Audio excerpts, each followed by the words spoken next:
네, 시청자 여러분 안녕하십니까? 파이널샷 진행을 맡은 최우은, 신민영입니다. 네, 오늘 우리 증시 양시장이 다행히도 반등세를 현재 이어가고 있습니다. 참 시장이 어렵습니다. 어제는 사상 최대 낙폭을 기록하기도 했고 또 간밤 증시가 사실 3대 지수가 일제 하락했기 때문에 오늘 우리 시장 장전부터 걱정은 많았습니다. 그런데 장을 막상 열어보니 어제 오히려 우리 시장이 선반영을 한 느낌이었고요. 현재 양시장 모두 다 아주 강력한 반등세 이어가고 있습니다. 다만 지금 시장이 이 반등세를 이어갈 수 있을까에 대한 의구심이 있는 것도 사실이고 지금보다 시장이 좀 더 떨어지지 않을까 하는 우려감도 있습니다. 네, 그렇습니다. 전일의 급락이 워낙에 이례적이었기 때문에 반등이 나타날 수밖에 없는 구조가 아니었나 이런 생각도 좀 드는 것 같습니다. 시장이 이렇게 변동성이 크고 롤러코스터를 강하게 탈 때는 우리가 또 많이 지치기도 하지만요. 또 수익의 기회를 잡아볼 수 있는 확실한 기회가 될 것 같기도 합니다. 아무래도 그동안의 하락을 만회하지는 못했기 때문에 아직 안심하기는 이르고 또 외국인의 수급이 확실히 돌아오는지도 체크를 해봐야겠지만 그래도 오늘 우리 방송 끝까지 함께 하시면서 큰 폭의 하락을 디뎌내면서 다시 정상으로 돌아갈 우리 시장에서 회복의 실마리는 어디서 찾아갈 수 있을지 함께 고민해 보시면 좋겠습니다. 그럼 오늘 시장이 주고 있는 첫 번째 시그널 먼저 최우은 앵커와 함께 만나보시죠. 네, 일단 어제 시장이 워낙 많이 내렸기 때문에 많은 증권사에서 관련된 리포트를 내놓았습니다. 변동성이 점차 깊어지고 있는 상황입니다. 따라가기는 참 힘든 투자자들인데요. 급등의 오늘 시장 코스피가 사이드카가 또 발동되기도 했습니다. 어제도 발동되고 오늘도 발동되고 어제의 경우에는 사실 안 좋은 의미에서 발동이 되긴 했지만은 오늘도 역시나 마찬가지로 사이드카가 발동된 건 사실입니다. 그만큼 시장이 급등락이 계속해서 오고 가고 있는 상황인데요. 그렇다면 코스피 시장이 이 정도의 낙폭을 보였던 적은 역사적으로 몇 번 있었을까요? 5차례라고 합니다. 2007년 이후 코스피가 7% 이상 하락한 때는 금융위기 때와 코로나 때였다고 하는데 2008년 10월 달에 수익률이 하루 만에 10% 이상 떨어졌던 적이 있었습니다. 어제 장중에 11% 이상 급락하면서 이 기록을 경신하긴 했지만 어쨌든 간에 금융위기 때 꽤 많은 낙폭을 보였던 날들이 있었는데 보시다시피 10% 이상 하락한 날, 그리고 9% 이상 하락한 날, 8%, 7% 이상 하락한 날이 2007년 이후로 5차례 있었습니다. 그렇다면은 그 급락이 나왔던 기간의 수익률은 어땠을까요? 먼저 금융위기 때는 대체적으로 하락세를 보였습니다. 보시다시피 가장 첫 번째로 하락이 일어났던 2008년 10월 16일에 하루 만에 9%의 낙폭을 보였고 그 일주일간 주가가 13% 이상 급락 흐름을 보였다고 합니다. 한 달을 기준으로 했을 때는 11% 이상의 하락세, 그리고 3개월을 기준으로 했을 때는 6% 이상의 하락세를 보였는데 그 반대로 코로나 때는 오히려 아주 강력한 V자 반등이 일어나기도 했습니다. 보시다시피 2020년 3월 19일에 8% 이상의 급락 흐름이 나왔습니다. 코로나 때문이었고요. 일주일간 그런데 주가는 15% 이상의 반등 흐름을 보여주기도 했습니다. 그리고 한 달을 기준으로 했을 땐 30% 이상의 반등 흐름을 보여줬고 3개월을 기준으로 했을 때는 인덱스만으로도 46% 이상의 수익률을 보였습니다. 그러니까 시장이 떨어졌을 때 그때 만약에 인덱스 펀드 사셨던 분들이라면은 그 하나만의 인덱스 펀드를 가지고 3개월 동안 46% 이상의 수익률을 냈다라고 평가를 해볼 수 있을 것 같습니다. 다만 보시다시피 이 표에서도 나오다시피 일단 주가가 앞으로 어떻게 될지는 아무도 모른다는 겁니다. 역사적인 뚜렷한 패턴도 없습니다. 금융위기 때는 주가가 4개월 내, 3개월 내 계속해서 하락세를 보였고 코로나 때는 오히려 강력한 반등 흐름을 보였습니다. 그렇다면 우리는 이제 시장을 사실 대응할 수밖에 없는 상황인데요. 앞으로의 시장은 어떻게 대응해야 될까요? 함께 만나보시죠. 네, KB증권 측에서는 불확실성의 제거가 필요하다라는 투자 의견을 제시를 했습니다. 지금 불확실성으로 현재 여러 가지 존재하고 있는 요소들이 없어져야만 시장에 강력한 반등이 나올 수 있을 것이다라는 의미인데요. 사실 오늘의 시장은 기술적인 반등일 뿐이다라는 의견이 대다수인 것 같습니다. KB증권 측에서는 이런 시장의 변화가 나온 이유를 좀 분석을 해봤는데 사실 지난해까지만 하더라도 2024년에 금리 인하를 6차례로 전망을 했었습니다. 그런데 상반기 돼서 요 금리 인하에 대한 전망이 약간 바뀌었죠. 7월 말까지만 하더라도 연내 2번에서 그리고 기준으로 많게는 3번보다 약간 적게 인하를 할 것이다라는 전망이 나왔는데 8월 들어서 약간 그 분위기가 좀 바뀌기 시작을 했습니다. 급격하게 금리 인하 전망 횟수가 달라졌기 때문에 이제 투자자들은 좀 당황을 한 듯합니다. 우리가 예상했던 것은 2차례 정도의 금리 인하였는데 왜 갑자기 이렇게 금리 인하에 대해서 많이 이야기를 하지라고 의구심을 가지기 시작을 했고 그 이후에 중심에는 경기 침체가 있었다라는 게 결국에는 문제일 것 같습니다. 미국은 워낙 내수 소비로 살아가는 그러한 국가이다 보니 만약에 내수 소비가 꺾이게 된다면 미국이 아무래도 경기 침체를 강하게 겪을 것이다라는 우려가 나온 겁니다. 다만 어제 니케이 지수가 15% 이상 하락했고 코스피가 10% 하락을 한 데에 대해서는 경기 침체로만 사실 해석을 하기에는 너무나도 낙폭이 과도하다라는 평가가 나오고 있습니다.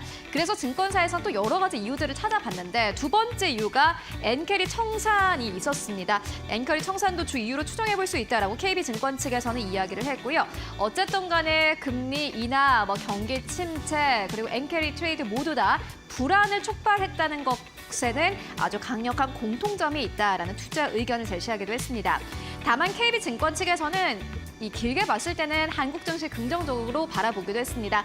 단기 급등락은 투자자를 지치게 하지만은 결국에는 장기적으로 본다면은 지금이 수익이 낼 수 있는 자리가 될 것이다라는 의견을 남겼고요. 다만 이러한 불확실성이 제거되기 위해서는 연준의 과감한 완화 정책과 경기에 대한 자신감이 필요할 것이다라는 투자 의견을 제시했습니다. 일단 엔캐리 트레이드 같은 경우에는 그 연초에 기록을 했던 엔화의 환율까지 거의 현재 따라잡았기 때문에 엔캐리 트레이드는 어느 정도 좀 끝난 것으로 보인다라는 투자 의견이 함께 제시가 되기도 했습니다. 이어서 다음 장 함께 만나보시죠. 그리고 IBK 투자증권 측에서는 공포를 사야 할 시간이다라는 투자 의견을 제시를 하기도 했는데 오늘 아침에 이 제목의 리포트를 내놓았습니다. 그리고 앞으로 코스피가 2600선에서 2650선까지 반등이 기대된다라는 투자 의견을 제시를 했습니다. 근거가 있습니다. 4가지로 이렇게 정리를 했는데 먼저 첫 번째는 이격도입니다. 결국에는 기술적인 반등이 일어날 만한 구간이라는 겁니다. 이평선 간의 이격도가 너무나 벌어져 있기 때문에 현 시점은 반등 가능성을 주시해야 된다라는 투자 의견을 제시하기도 했고요. 두 번째로는 사이드카와 서킷 브레이커가 발동됐던 역사적인 흐름을 봤을 때는 사실 지금 공포에 사야 된다라는 의견을 제시를 했습니다. 서킷 브레이커가 발동한 다음 날 평균적으로 상승을 했다라고 투자 의견 제시를 했고 실질적으로 오늘 반등 흐름을 현재 나타내고 있죠. 그리고 반등 흐름이 단기적으로 지속될 가능성이 크다라는 의견을 제시하기도 했습니다.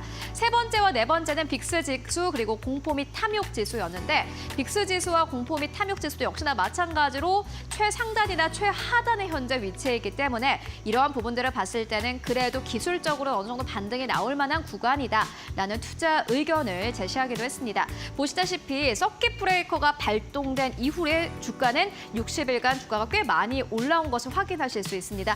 역사적으로 그렇기 때문에 일단 시장이 앞으로도 그럴 것이다라는 의견이 제시가 된 것으로 보여지고요. 다만 이번 주에는 단기적으로 악재 센티멘터가 최악의 가능성이 있다라는 투자 의견이 제시가 되기도 했습니다. 투자 심리가 지금보다 더 꺾일 수 있다라는 의미이기도 한데 미국 침체 우려는 지속될 수 있겠지만은 발표되는 경제 지표들이 모두 침체를 가리키지는 않을 것이다라는 의견이 함께 제시가 되기도 했고요. 중동 리스크 같은 경우는 이러한 보복이 사실 어제 있을 것이다라는 전망이 나왔지만 아직까지는 있지 않은 상황입니다.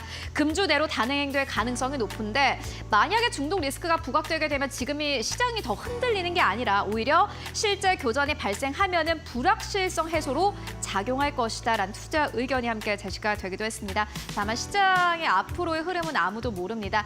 우리는 이러한 시장 상황을 조금 더 면밀하게 체크하면서 현명하게 대응할 필요가 있어 보입니다. 이어서 다음 시그널 신민영 앵커와 함께 만나보시죠. 네, 역사적으로 정말 우리가 보지 못했었던 이 말도 안 되는 패닉장을 견뎌내시느라 모두 정말 고생이 많으셨습니다. 그래도 산이 깊으면 골이 깊고 골이 깊으면 또 산이 깊다라는 말이 있습니다. 많이 내려왔으면 또 많이 올라가는 게 국룰입니다. IBK 투자증권이 박앤세일 중인 우리 증시에서 가장 먼저 담아야 할 섹터로 바이오 소부장을 꼽아서 눈에 띄는 리포트라서 한번 가져와 봤습니다. 탑2 발음 모든 환경이 국내 바이오 소부장에 우호적이다라고 전했는데요. 일단 글로벌 금리 인하 기조가 지속되고 있는데 금리 인하 기조 속에서 전통적으로 투자자들에게 가장 많은 수익을 안겨주는 게 바로 이 바이오 섹터입니다. 여기에 G2 분쟁 효과로 국내 바이오 산업의 성장 기회가 확보되고 있는 데다가 또 국내 바이오 소비장 기업들의 글로벌 순위 성과가 지속적으로 도출이 되면서 유의미한 성과를 내고 있다라는 이 세 가지 포인트가 국내 바이오 소비장이 성장할 수 있는 완벽한 환경을 만들어준다고 전하고 있는데요. 국내 바이오 산업 같은 경우에는 지금 바이오텍과 CDMO로 구분을 할 수 있는데 특히 CDMO 분야의 국내 경쟁력이 글로벌 순위로 확대되고 있는 지금이 바로 바이오 소비장에 집중해야 할 때라는 이야기입니다. 과거에 우리 반도체 산업이 성장을 했을 때 앞서서 원익이나 솔브레인 같은 그룹들이 많은 주목을 받으면서 주가 측면으로도 큰 폭의 성장을 보였는데 지금 국내 바이오 산업이 CDMO를 중심으로 큰 탄력을 받으면서 마찬가지로 이제는 바이오 소비장들에게 주목을 해야 할 때라는 의견입니다. 지금 미국에서 반도체와 바이오 업종의 지수를 비교해 보시면 연초에 빅테크 중심으로 반도체주들이 많이 하락을 했을 때 바이오 업종 지수가 크게 상승을 한 바 있습니다. 그런데 최근에 이제 들어서 엔캐리 트레이드 그리고 경기 침체 우려가 불거지면서 국내 증시와 또 미국 증시가 급락하게 되면서 바이오 업종도 그 하락에 좀 편승하는 흐름을 보였는데요. 미국 경기 침체 위기감이 부각될수록 오히려 금리 인하에 대한 압박은 더 강해지고 있기 때문에 이 바이오주의 투자자들의 관심이 더 쏠릴 수밖에 없다라는 의견이 나오고 있는 상황입니다. 또 여기에 더해서 생물보안법 수혜 관련 내용도 또 주목을 받고 있는데 다음 장 통해서 확인해 보시죠. 중국 바이오 기업과의 거래를 제한하는 내용입니다. 이 G2와의 분쟁 심화로 지금 미국이 모든 산업에서 중국을 배제하는 움직임을 이어가고 있고 바이오 분야에서도 마찬가지입니다. 이에 따라서 중국 바이오 산업이 마켓쉐어가 감소할 수밖에 없을 것이고 이에 따라서 반사이익이 기대되는 국내 바이오 소부장 기업에 선제적으로 투자하는 것이 중요하다라는 의견인데요. 중국 바이오 기업들이 노출 시장에서 공격적으로 마켓쉐어의 확대가 나타날 것이라는 겁니다. 또 올해부터 한국 CDMO 기업들의 직간접적인 수혜와 실질적인 수익 성장세가 나타날 것으로 기대가 되고 있습니다. 삼성 바이오로직스 같은 경우에는 올해 사상 첫 매출액을 4조 이상 달성할 것으로 예상이 되고 있고 또 롯데 바이오로직스 같은 경우에도 인천 송도의 2025년 4월 1공장 준공 목표로 공사를 진행하고 있는 상황인데요. 이렇게 대기업들이 CDMO 분야에 공격적인 투자에 나서면서 R&D 환경과 관련 밸류체인의 성장이 기대될 것으로 또 전망이 되고 있습니다. 이에 따라서 주목해 볼 만한 바이오 소부장 대표 기업으로 ST팜과 바이오다인, 퀀타매트릭스, 큐리옥스 바이오시스템즈, 마이크로디지털 같은 종목들을 제시하고 있는데요. 바이오다인 같은 경우에는 액상세포 검사 장비를 개발하고 공급하는 사업을 영위하고 있습니다. 바이오다인의 기술력이 적용된 자궁 경부암 진단관리 장비 관련 기대감으로 최근 주가 상승세를 펼친 바 있고요. 가시적 성과를 도출하기 시작한 국내 바이오 기업이다라는 평가입니다. 퀀타 매트릭스 같은 경우에도 폐혈증 관련해서 독보적인 기술력을 가지고 있는 것으로 주목을 받으면서 최근 주가 상한가 행진을 벌였는데요. 오늘 장에서는 거래 정지가 된 상황입니다. 이렇게 여러 가지 기업들 그리고 증시가 여전히 변동성을 보이고 있는 점은 유의하시면서 바이오 소부장 관련 투자 아이디어도 챙겨가시기 바라겠습니다. 네, 시장이 오늘 좋긴 하지만은 어쨌든 간에 뭐 한 주간의 흐름을 봤을 때 그리고 한 달간의 흐름을 봤을 때는 쉽지 않은 장이 될 것으로 보여집니다. 오늘도 저희도 함께 치열하게 고민해 보도록 하겠습니다. 네, 그럼 오늘 화요일의 파이널 샷 지금 바로 출발하겠습니다.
네, 원포인트 마감 전략으로 본격적으로 시작해 보겠습니다. 우상향 투자클럽의 안상윤 이사 전화 연결돼 있습니다. 안녕하십니까?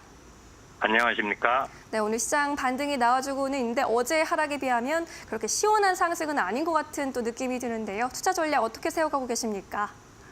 네, 역대급 폭락을 겪은 8월 5일 주식시장은 정말 당혹스러웠습니다. 매수세는 비이성적 그 이상의 매도세로 볼 수 있었습니다. 과도한 하락만큼 오늘은 지수가 기술적 반등을 보이고 있습니다.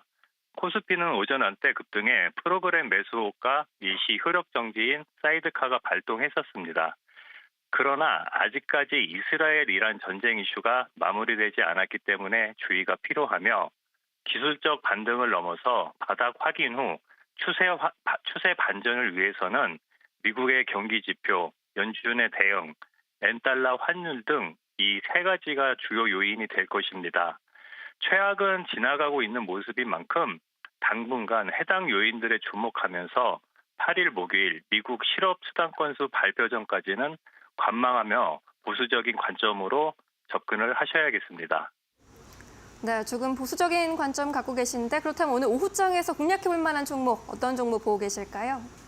네, 흥하해운을 공략주로 말씀드립니다. 지난달 31일 팔레스타인 무장정파 하마스의 최고 정치 지도자 이스마엘 하니에가 자국 수도에서 폭사하자 이란은 이스라엘을 공격 주체로 지목해 보복을 공언한 상태입니다. 이에 주요 선사들이 홍해 노선을 포기하고 남아프리카 희망봉을 경유하는 장거리 노선을 이용하고 있습니다. 지정학적 리스크가 고조되면서 우회 항로를 채택하는 기간이 늘어나는 만큼 해운주가 운임 상승 수혜를 입을 것이란 기대치가 커지고 있고 아직도 중동 분쟁이 매듭을 짓지 못했기 때문에 해운주 눈여겨보시기 바랍니다. 흥하해운 같은 경우 현재 매수가 2,500원에서 2,900원 사이에서 매수하시고 손절가는 2,370원을 잡으시고 목표가 3,000원 이상으로 대응하시기 바랍니다.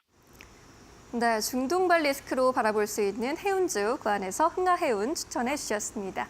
오늘 말씀 잘 들었습니다. 고맙습니다. 감사합니다.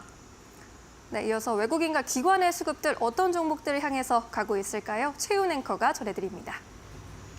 네, 현재 구간에서 외국인들이 먼저 코스피 내에서 사고 있는 기업들부터 살펴보고 가도록 하겠습니다.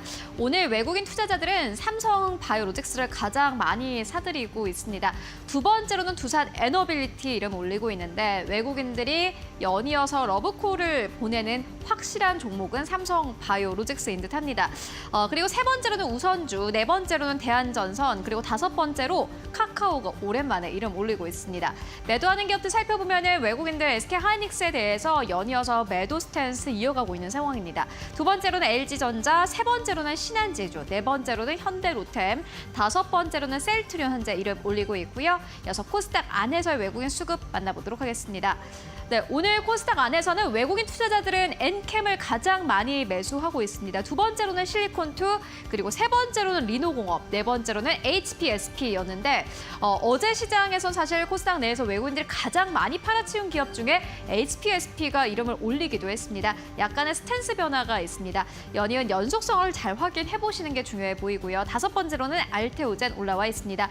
매도하는 기업들 살펴보면은 넥슨 게임즈 가장 첫 번째로 이름 올리고 있고 두 번째로는 삼천당 제약 이름 올리고 있습니다. 외국인들이 이번 주 들어서 계속해서 파는 기업 삼천당 제약입니다. 세 번째로는 테크윙, 그리고 네 번째로는 스카이문 테크놀로지, 그리고 다섯 번째로는 랩지노믹스 올라와 있습니다. 이어서 기관 투자자들의 수급 흐름 함께 만나보시죠. 최근 외국인과 기관의 매수 스탠스가 완전히 다르다라는 것을 아실 수 있을 텐데 보시다시피 오늘 기관 투자자들 어제 이어서 오늘까지 SK 하이닉스를 두 번째로 가장 많이 매수하고 있습니다. 첫 번째로는 기아 이름 올리고 있고요. 세 번째로는 셀트리온입니다. 전부 다 오늘 외국인들이 팔고 있는 기업입니다. 네 번째로는 삼성전자, 다섯 번째로 현대차 이름 올리고 있고요. 매도하는 기업들 살펴보면은 BAG 가장 첫 번째로, 그리고 두 번째로는 하이브 이름 올리고 있습니다. 세 번째로는 삼성전기, 오늘 시장에서 외국인과 기관의 쌍끌이 매도가 나오고 있고요. 네 번째로는 LG전자, 다섯 번째로는 삼양식품 이름 올리고 있습니다. 이어서 코스닥 안에서의 수급 흐름 함께 만나보시죠. 네, 오늘 코스닥 안에서는 기관 투자자들이 알테오젠을 가장 많이 매수하고 있습니다. 두 번째로는 ISC, 세 번째로는 VT, 네 번째로는 재룡전기, 다섯 번째로는 파마리서치 이름 올리고 있는데 파마리서치 같은 경우에는 계속해서 기관의 순매수 흐름 나타나고 있고요. 매도하는 기업들 살펴보면은 아이빔 테크놀로지가 오늘 시장에서 가장 첫 번째로 이름 올리고 있습니다. 신규 상장주고요. 두 번째로는 에코프로 BM, 세 번째로는 한글과 컴퓨터, 네 번째로는 넥슨 게임즈, 다섯 번째로는 GI 이노베이션 현재 이름 올리고 있습니다. 지금까지 수급 상황 함께 살펴보고 왔습니다. 네, 이어지는 시간 이슈 체크입니다. 루체인베스트 오현진 팀장 함께합니다. 어서 오십시오. 네, 안녕하세요. 네. 시장 얘기 좀 해보겠습니다. 네. 어제 코스피 급락이 너무나 뼈가 아팠는데 특히나 더 뼈 아팠던 이유는 삼성전자와 SK하이닉스 반도체 투탑의 급락폭이 너무나 컸기 때문입니다. 네네. 그동안 우리 증시를 이끌어줬던 이 반도체 투탑 종목이 하방 변동성이 너무나 확대되고 있고 AI 거품론 우려해서도 좀 얘기가 많이 나오고 있는 상황인데 이 반도체 그리고 우리 증시 관련해서 어떤 전망 갖고 계실까요?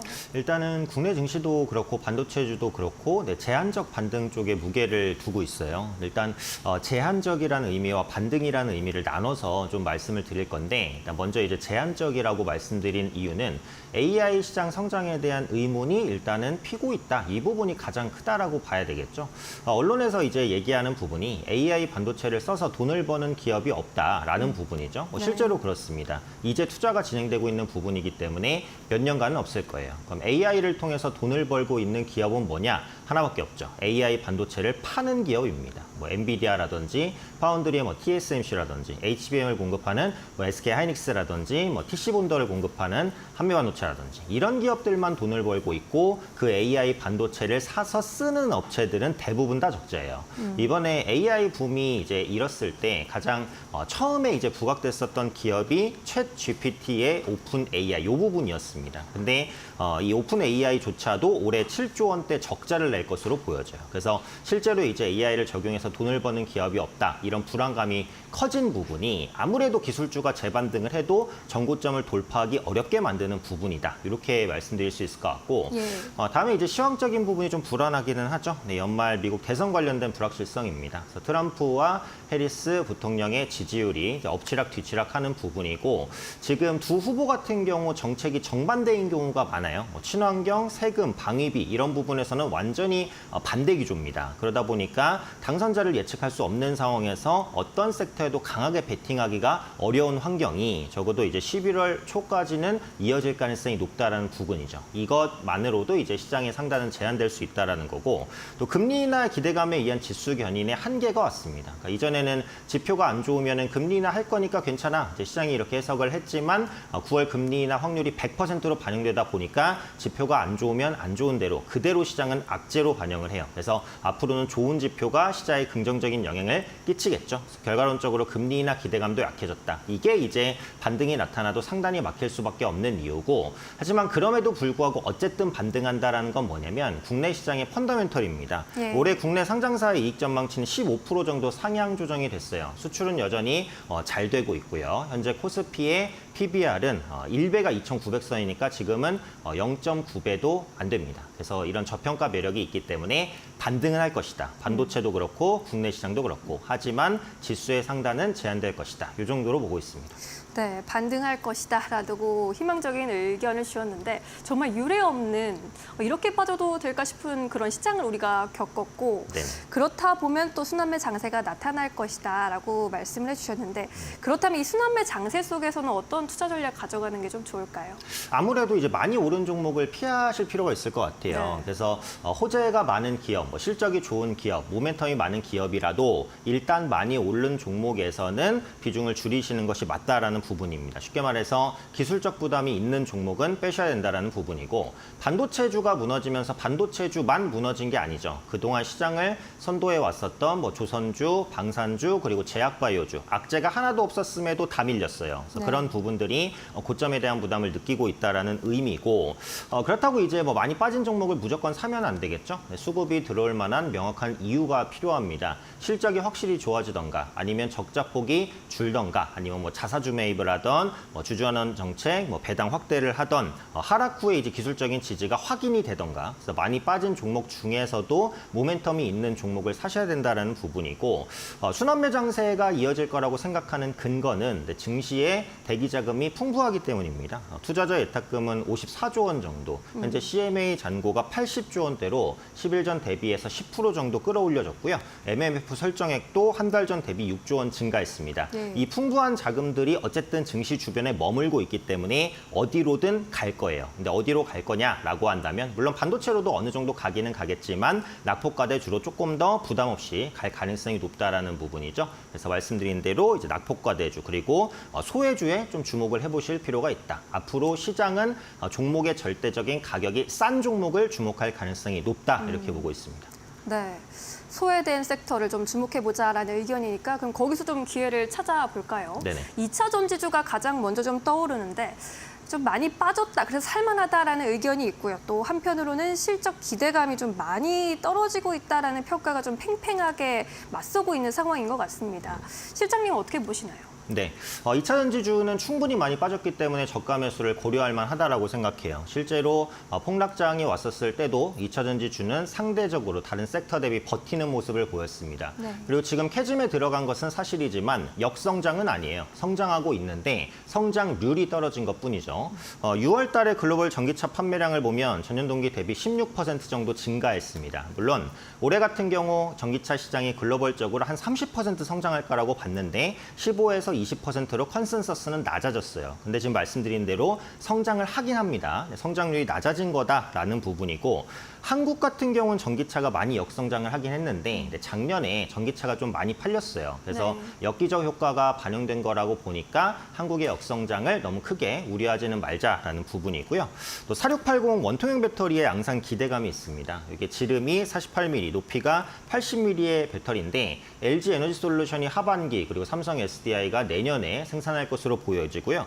기존의 2170 배터리 대비해서 용량은 5배, 출력은 6배, 주행거리도 한 16% 정도 견인이 됩니다. 그래서 전기차 시장의 캐즘을 배터리 기술력으로 극복할 수 있는 가능성들 열리고 있다라고 보시면 될 것 같아요.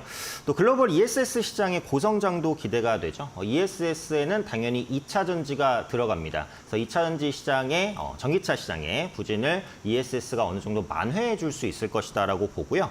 네. AI로 전력 수요량이 급증하고 또 친환경 발전이 증가하면서 ESS에 대한 수요는 계속해서 견인될 수밖에 없습니다. 앞으로 국내 업체 그리고 해외 업체향 ESS 대규모 공급 계약 이슈가 꾸준하게 부각될 가능성이 높다라고 보고 있고요. 2차 전지주는 제가 전체적으로 괜찮게 보는데 그중에서 탑픽 한 종목 꼽자면 삼성 SDI입니다. 그래서 올해 배터리 설비 투자를 확대하기로 했어요. 그 말은 결국은 업황이 개선될 것이다라는 믿음을 삼성 SDI가 자체적으로 가지고 있다라는 부분, 그리고 업황이 안 좋을 때 설비 투자를 해서 업황이 좋을 때 시장을 가져가자라는 전략입니다. 이게 반도체 업종에서 흔히 나오는 전략이라고 볼 수 있을 것 같고, 특히 에너지 밀도와 안정성이 높은 전고체 배터리 상용화에 대한 기대감이 있습니다. 그러니까 전기차 배터리가 좀 위험성에 노출돼 있잖아요. 전해질이 액체이기 때문에 안정성이 떨어지는데 이걸 고체로 바꾸게 되면 안전성 이슈도 해소가 됩니다. 그래서 이 전고체 배터리 부분도 전기차 관련주에 상당한 모멘텀을 받을 수 있는 부분이고 삼성 SDI가 또 그 선두에 있다라고 보니까 탑픽으로 말씀드리고 2차전지주에 대한 긍정적인 관점도 언급드리도록 하겠습니다. 네, 삼성 SDI 관련 이야기까지 2차 전지 관련해서 여쭤봤고요. 또 소외주로 또 대표격으로 떠오르는 게 유통주가 또 생각이 나네요. 유통주도 정말 주가가 그동안 쭉쭉 떨어져 왔거든요. 네네. 하반기에 좀 기대할 만한 모멘텀이나 그런 부분들 있을까요? 주가 반등할 수 있을지 궁금하네요. 네, 유통주는 정말 아무도 관심이 없는 그런 섹터라고. 소외를 제대로 받았어요. 네, 제대로 받았어요. 진짜 증권방송에서도 거의 언급하는 부분이 없는데 네. 그만큼 성장 동력은 제한적입니다. 네, 그 부분은 부인할 수 없어요. 하지만 나아질 수 있는 부분들이 조금씩은 보여지고 있다는 건데 일단 7월 소비자 심리지수를 보면 103.6을 기록했습니다. 기준치인 100을 넘었어요. 5월부터 꾸준하게 회복되고 있고요. 전월비 2.7포인트 정도 상승한 겁니다. 소비자 심리지수가 유통주의 중요한 지표라는 말씀을 드리고 싶고요. 아무래도 금리나 기대감이라든지 또 물가가 안정되는 부분 그리고 수도권의 집값이 상승한다든지 이런 부분들이 소비 심리를 조금 견인하고 있습니다. 그리고 일부 증권사의 리포트를 보면 하반기에는 수출 성장세가 조금 둔화되고 정도로 부진했던 내수가 약간 살아나는 식으로 완충이 될 것이다. 이런 보고서들이 있어요. 저도 그 부분에 어느 정도는 동의를 하고 있기 때문에 하반기는 상반기보다 국내 소비 심리가 조금이라도 더 좋아질 가능성이 있다는 부분이고요. 또 유통주는 그 PER적인 매력은 별로 없어요. 실적은 별로니까. 하지만 PBR, 자산가치적인 매력은 상당하다라는 부분입니다. 일단 기본적으로 평균 PBR이 0.5배 이하 수준에 위치해 있어요. 평균적으로. 그리고 이마트라든지 롯데쇼핑, 현대백화점 같은 경우 PBR이 0.2배도 안 됩니다. 거의 극단적인 저평가죠. 한 종목 예를 들어서 설명하면 이마트의 현재 시가총액이 1.6조 원입니다. 근데 이마트의 부동산 가치가 장부가 기준으로만 10조 원입니다. 장부가 기준인데 이걸 시가로 바꾸면 100조 원이 넘는다는 분석도 있어요. 정말 말도 안 되는 저평가 위치입니다. 그래서 말씀드렸듯이 저는 순환매 장세를 전망하기 때문에 이런 수급들이 모멘텀이 유통주가 별로 없다고 하더라도 워낙에 많이 빠졌으니까 저가 매수가 들어올 수 있다는 부분이고요. 티메프 사태에 따른 반사수의 기대감도 있죠. 티몬과 위메프의 국내 유통시장 점유율은 한 6%에서 7% 정도 되는데 어쨌든 이런 수요가 뭐 쿠팡이라든지 네이버라든지 뭐 G마켓이라든지 이런 곳으로 갈 겁니다. 그래서 국내 유통업체에는 어느 정도의 기회 요인이 될 수 있다라고 보고 유통주의 실적 기대감이 없다라고 말씀드렸는데 그렇다고 네. 실적이 아예 안 좋냐? 그건 아닙니다. 이마트와 롯데쇼핑, 신세계, 현대백화점 4개 유통사의 2분기 매출액은 13.6조 원이에요. 그래서 전년 동기 대비해서 소폭 개선됐어요. 그래서 실적 바닥이 확인됐다라는 측면도 추가적으로 좀 말씀을 드리고 싶고요.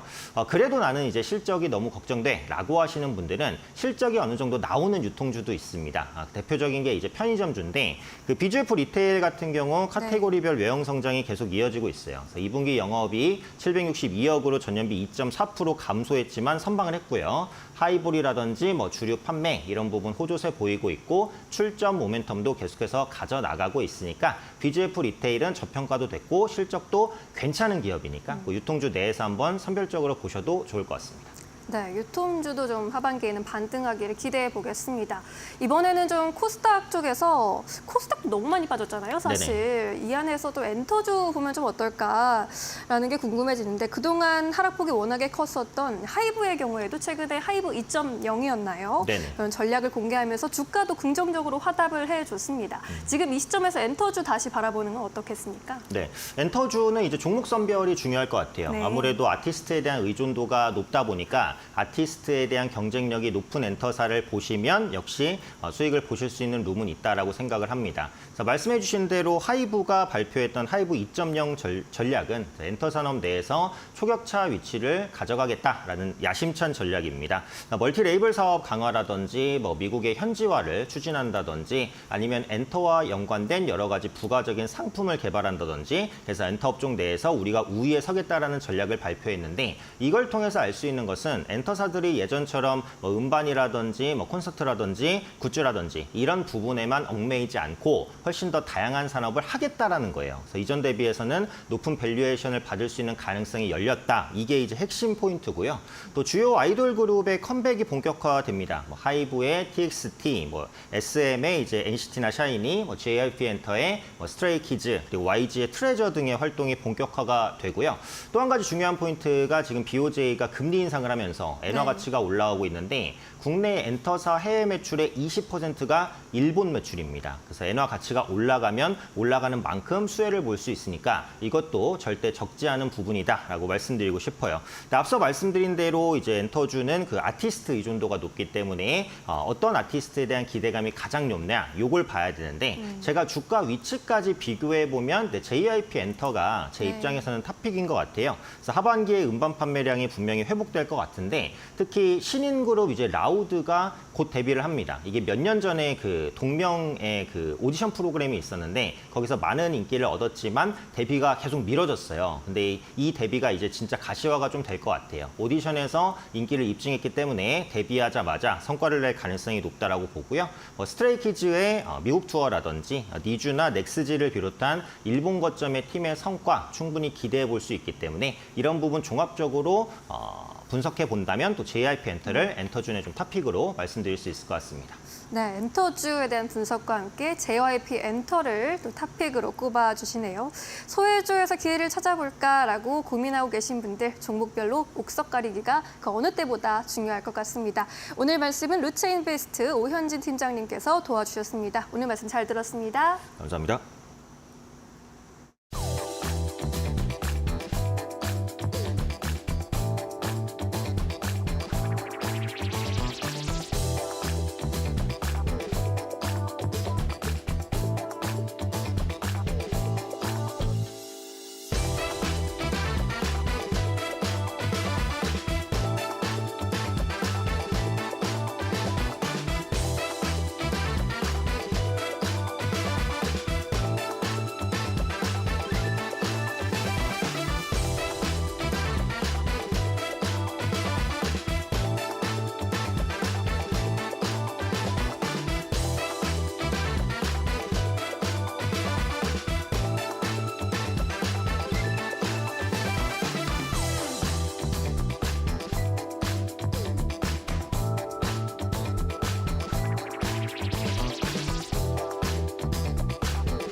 네, 오늘 저희 파이널 샷에서 좀 특별한 시간을 준비를 했습니다. 어제 시장의 급락 흐름이 나왔고 그리고 앞으로 경기 침체에 대한 우려가 사실 그 이전보다 훨씬 더 커지고 있습니다. 이제 앞으로 미국에서는 주요 경제 지표들을 발표를 할 예정이고요. 이 지표 하나하나에 아마 시장이 반응을 할 것 같습니다. 이러한 시장 분위기 오늘 함께 짚어보고 가도록 하겠습니다. 오늘은 유진투자증권의 허재환 투자전략팀장 모시고 심도 깊은 이야기 나눠보도록 하겠습니다. 안녕하십니까? 네, 안녕하십니까. 네, 팀장님 어제 또 시장 어떻게 보셨습니까? 뭐 처참하게 봤죠. 그죠.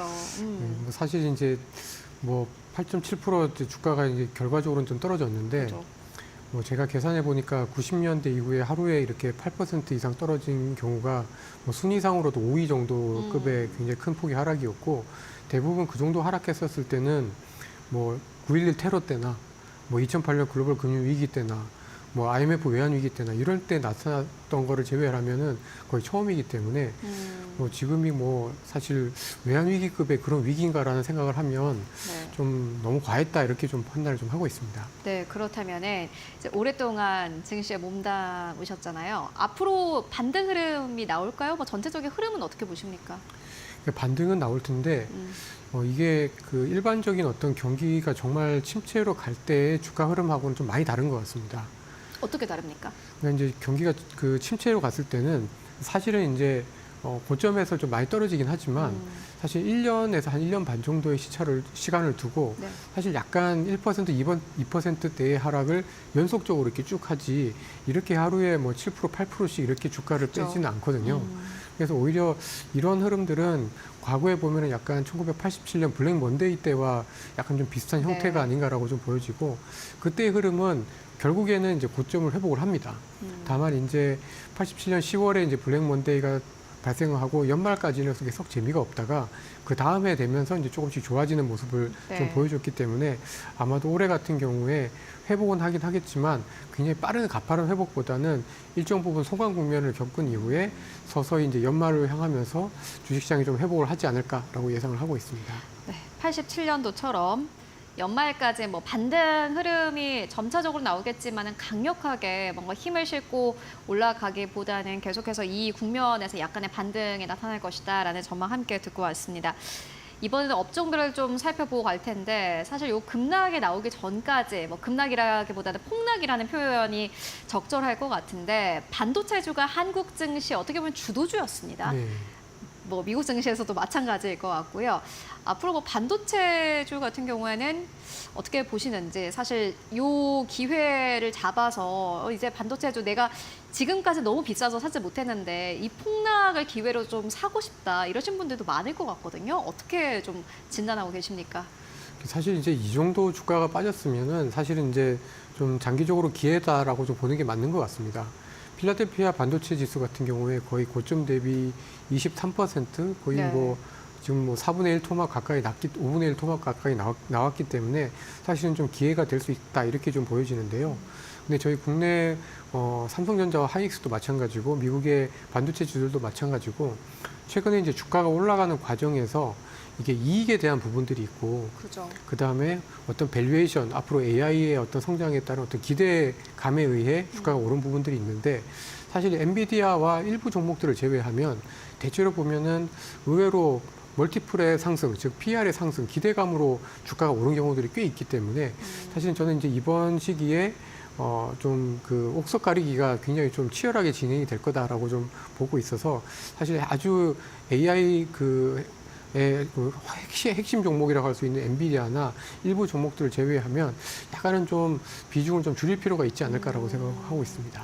반도체주가 옥석 가리기가 필요하다라는 의견을 전해주셨습니다. 뭐 한국 증시도 역시나 마찬가지고 미국 증시도 마찬가지고 지금까지 핵심적인 종목만 올라간 것이 아니라 그 밑에 단에 있는 기업들 그리고 비슷한 성격의 기업들이 함께 올라간 측면이 있습니다. 말씀처럼 뭔가 실체가 있거나 아니면 실적이 잘 나오거나 앞으로 2024년에 가이던스가 좋거나 이렇게 해서 올라가면은 상관이 없는데 그런 것과는 좀 별개로 엔비디아가 올라갔기 때문에 올라간다 혹은 SK하이닉스나 삼성전자가 올라가고 있기 때문에 함께 올라간다 이랬던 기업들이 있었습니다. 그런데 저희가 어제 또 폭락을 겪었지 않습니까? 이렇게 좀 폭락이 나온 이후에 사실 반도체주 같은 경우는 옥석 가리기가 좀 필요할 것이다라는 이야기 함께 전해주셨습니다. 사실 옥석 가리기가 쉽지는 않을 것 같은데 네. 옥석 가리기가 필요한 시점은 맞는 것 같고요. 그렇다면은 조선주랑 이제 금융주도 역시나 마찬가지로 네. 상반기에 꽤 좋았어요. 어떻게 보십니까? 조선주하고 특히 이제 금융주, 특히 예를 들면 은행주들 같은 경우는 저는 좀 긍정적으로 생각을 좀 하고 있습니다. 네. 기본적으로 이제 은행주 같은 경우는 이렇게 금리가 많이 떨어지면 사실은 이제 배당에 대한 매력들이 좀 부각이 될 수가 있기 때문에 지금처럼 이제 시장의 심리가 조금 안정을 찾게 되는 상황에서는 오히려 조금 배당에 대한 어떤 관심들이 좀 높아지면서 특히 하반기에는 조금 더 강세 흐름을 그래도 좀 이어갈 수 있지 않을까라고 좀 보고 있고요. 조선주 같은 경우에도 약간 수출주들이긴 하지만 이게 이제 저희가 한국의 수출주들의 상당 부분이 대미 수출 쪽, 그러니까 미국 경기에 굉장히 좀 지금 좌우가 되고 있는 거에 비해서 이 조선주들은 조금 다른 그러니까 성과 상승이라든지 지금 배가 부족한 상황이 좀 나오고 있기 때문에 오히려 이제 다른 수출주들하고 조금 차별화돼서 움직일 수 있어서 상대적으로는 좀 안정적으로 올라갈 수 있지 않을까라고 예상을 하고 있습니다. 그런데 이제 말씀처럼 지금까지는 사실 이제 대중국 쪽의 수출주가 사실은 지난해 혹은 코로나 전까지는 이제 강세 흐름을 보였고 상반기까지는 이제 미국 수출 관련주가 강세 흐름을 네. 보였는데 만약에 미국 경기 침체가 뭐 약하게라도 오게 된다면은 한국의 관련 기업들이 좀 크게 떨어질까요? 어떻게 보십니까? 아무래도 저는 조금 떨어질 수 있다라고 좀 보고 있습니다. 왜냐하면은 상반기 때 사실 수출주들이 되게 좋았는데요. 좋은 업종과 그렇지 않은 업종들 간의 괴리가 너무 많이 벌어졌습니다. 맞습니다. 그러니까 뭐 전기차 같은 2차전지 같은 업종들은 뭐 고점 대비 20% 이상 30% 떨어진 종목들도 굉장히 많은 거에 비해서 또 한국의 뭐 기계류라든지 이런 또 자동차라든지 이런 업종들은 상반기에 또 10%, 20% 이상 올랐기 때문에 좋은 종목과 안 좋은 종목 간의 괴리가 40~50% 이상 벌어진 상황에서는 사실은 이제 미국의 경기가 둔화가 된다. 이게 설사 침체가 되지 않는다고 하더라도 충분히 차익 실현에 좀 빌미가 될 수가 있기 때문에 대미 수출주들은 조금 지금 이제 하반기에는 조금 조심스럽게 좀 봐야 되지 않나라고 보고 있습니다. 네. 지금까지는 사실 금리를 꾸준히 인상했어도 미국 경기가 워낙 좋고 강했기 때문에 관련 수출주들이 강세 흐름을 보였었는데 경기 침체라는 요 좀 키워드 그리고 국면들을 잘 생각해 보실 필요가 있을 것 같습니다. 경기 침체로 완전히 가지 않더라도 경기가 둔화된다면 분명히 우리 시장에서 크게 타격을 받을 만한 업종들이 있고요. 그 업종들 자체가 상반기에 워낙 강하게 올라왔던 업종들이다 보니 크게 조정이 좀 나올 수 있다라는 부분 함께 짚고 왔습니다. 그렇다면 이제 전략을 저희 함께 세워볼 텐데 뭐 전략을 어떻게 세우면 되겠습니까? 참 어렵습니다. 그러니까 기본적으로는 이렇게 주가가 급락한 다음에는 그러니까요. 어떤 추가적인 어떤 폭락의 가능성이나 그 주가가 추가적으로 더 떨어질 가능성은 사실 많이 줄었다라고 좀 보고 있습니다. 특히 이제 코스피 같은 경우에 어제 종가 기준으로 봤을 때 PER이나 PBR이 거의 역사적인 저점에 굉장히 좀 많이 그렇죠. 근접한 상황이기 때문에 추가적인 하락은 없다라고 좀 보여지고요. 근데 이제 사실 올라가는 주가의 어떤 반등의 어떤 강도 또는 속도도 사실 이제 지금 7월달, 8월달 사이에 굉장히 가파르게 되기는 어렵기 때문에 약간씩 반등할 때마다 조금 특히 국내 주식의 경우 조금 비중을 줄일 필요가 좀 있지 않을까라고 생각을 좀 하고 있고요. 그리고 상대적으로 또 연말이 가면 또 차츰차츰 미국 경기에 대한 어떤 우려들이 조금 완화가 되면서 조금 기회가 좀 있을 수 있기 때문에 오히려 지금은 반등을 이용해서 현금을 확보를 했다가 가을 이후에 추가적으로 좀 더 주식 비중을 늘리는 쪽의 전략을 좀 추천을 드리고 국내 주식 시장 같은 경우에는 앞서도 말씀드린 것처럼 금리가 약간 지금 떨어져 있는 상태이기 때문에 뭐 배당이나 그다음에 금리가 떨어질 때 상대적으로 안정적일 수 있는 업종들, 뭐 예를 들면 제약 바이오나 뭐 유틸리티 업종이나 이런 업종들이 그래도 상대적으로는 좀 괜찮지 않을까라고 보고 있습니다. 네, 알겠습니다. 일단 짧게 봤을 때는 시장에 조금씩 반등할 때마다 현금을 챙기는 게 앞으로 길게 봤을 때 수익률을 보면은 좋겠다라는 의견으로 저희 정리를 해보고 가도록 하겠고요. 그렇다면 이제 연말까지도 사실 얼마 남지 않았긴 했는데 9월, 10월, 11월, 12월 4달 정도 남았는데 앞으로의 전망들 그리고 연말까지 봤을 때는 전략들 어떻게 보십니까? 사실 중요한 것들이 꽤 많지 않습니까? 그러니까 기본적으로 이제 아까도 제가 이제 87년 사례를 잠깐 말씀드린 것처럼 이제 87년 10월 달에 이게 주가가 급락한 이후에는 사실 그 주가가 이제 거의 이제 소강 상태를 한 3, 4개월 지났고요. 네. 근데 그러고 난 다음에 또 생각보다 그 다음 그 다음 분기에는 또 주가가 많이 회복을 해서 결국에는 이제 전고점을 회복을 했었습니다. 네. 그래서 지금이 정말 약간 뭐 엔캐리 트레이드라든지 어떤 뭐 미국 중동의 어떤 불안이라든지 이런 지정학적인 리스크들이 같이 겹쳐져서 나타난 좀 일시적인 주가 하락이다라고 하면 사실 연말로 갈수록 조금 주가는 회복할 가능성은 있다라고 좀 보여져서 네. 지금은 조금 관망하고 시간이 갈수록 조금 더 시장을 좀 긍정적으로 볼 수 있는 상황이 좀 올 수 있지 않을까라고 좀 보고 있고요. 특히 이제 올해 같은 경우는 이제 11월 달에 대선이 있기 때문에 네. 뭐 이게 뭐 직간접적으로 굳이 설명을 하자면 올해 지금 고점이 7월 11일이었는데요. 네. 공교롭게도 그 트럼프가 총격 사건을 마주고 난 다음부터 이제 주가가 조금씩 힘을 잃어버렸습니다. 네. 그래서 미국 대선이 좀 끝나면 그래도 좀 힘을 내지 않을까라고 저는 좀 예상을 하고 있습니다. 네, 알겠습니다. 일단 미국 대선 전에는 원래 빅스 지수도 막 급등 흐름을 보이고 변동성이 커집니다. 미국 대선 이후로 시장이 그래도 어느 정도 좀 안정세를 찾아가지 않겠느냐라는 전망 함께 듣고 왔습니다. 지금까지 유진투자증권의 허재환 투자전략팀장과 함께 이야기 나눠봤습니다. 말씀 고맙습니다.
마켓무버입니다.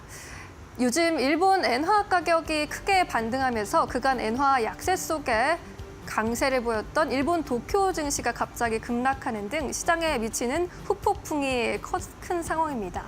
이러한 상황 속에서 우리나라에서는 5대 은행의 엔화 예금 잔액이 올해 들어 처음으로 감소한 것으로 알려졌습니다. 100엔당 원화값이 900원 선을 돌파하면서 우리 시장에서도 차익 실현 수요가 늘고 있는 영향으로 풀이가 되고 있습니다. 엔화 예금 잔액 같은 경우 지난달 말 기준으로 약 1조 2,111억 엔을 기록했습니다. 지난 6월 말에 1조 2,929억 엔에 대비해서 818억 엔이 줄어든 수치인데요. 우리 돈으로 총 7,860억 원이 빠져나간 겁니다.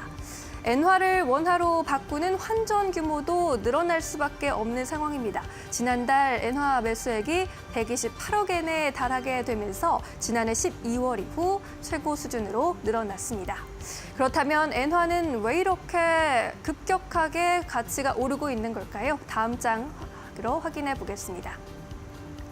엔화 가치가 급격하게 반등하고 있는 이유는 먼저 일본과 미국의 장기금리 격차 축소가 가장 큰 이유로 꼽히고 있습니다. 미국의 연준이 금리 인하를 단행할 것으로 예상되면서 미국의 장기금리는 하락하고 BOJ가 금리를 인상하면서 일본의 장기금리는 올라오면서 격차가 줄어든 것입니다. 그리고 엔캐리 트레이드 청산 역시 엔화 가치의 급격한 반등에 큰 영향을 주고 있는 상황입니다. 그동안 저렴했던 엔을 청산하게 되면서 해외 자산을 팔는 현상이 지속되고 있는 겁니다. 결국에 단기 정책 변수는 그런데 전문가들이 환율에 충분히 반영돼 있다라는 의견을 내놓고 있습니다. 결국에 미국과 일본의 장기금리 격차는 계속해서 줄어들기보다는 현 수준에서 등락할 것이라는 의견이 지배적입니다. 또 엔달러 환율 같은 경우에 올해 4분기에 140엔에서 145엔으로 적정 수준을 예상해서 나갈 것이다라는 의견이 힘을 받고 있는 상황입니다. 현재 달러 엔 환율 같은 경우에는 141엔에서 145엔 선에서 움직이고 있는 상황입니다. 엔캐리 트레이더들이 손실을 각오한 엔 매입과 달러 매도를 이어가고 있는 것으로 풀이가 되고 있는데요.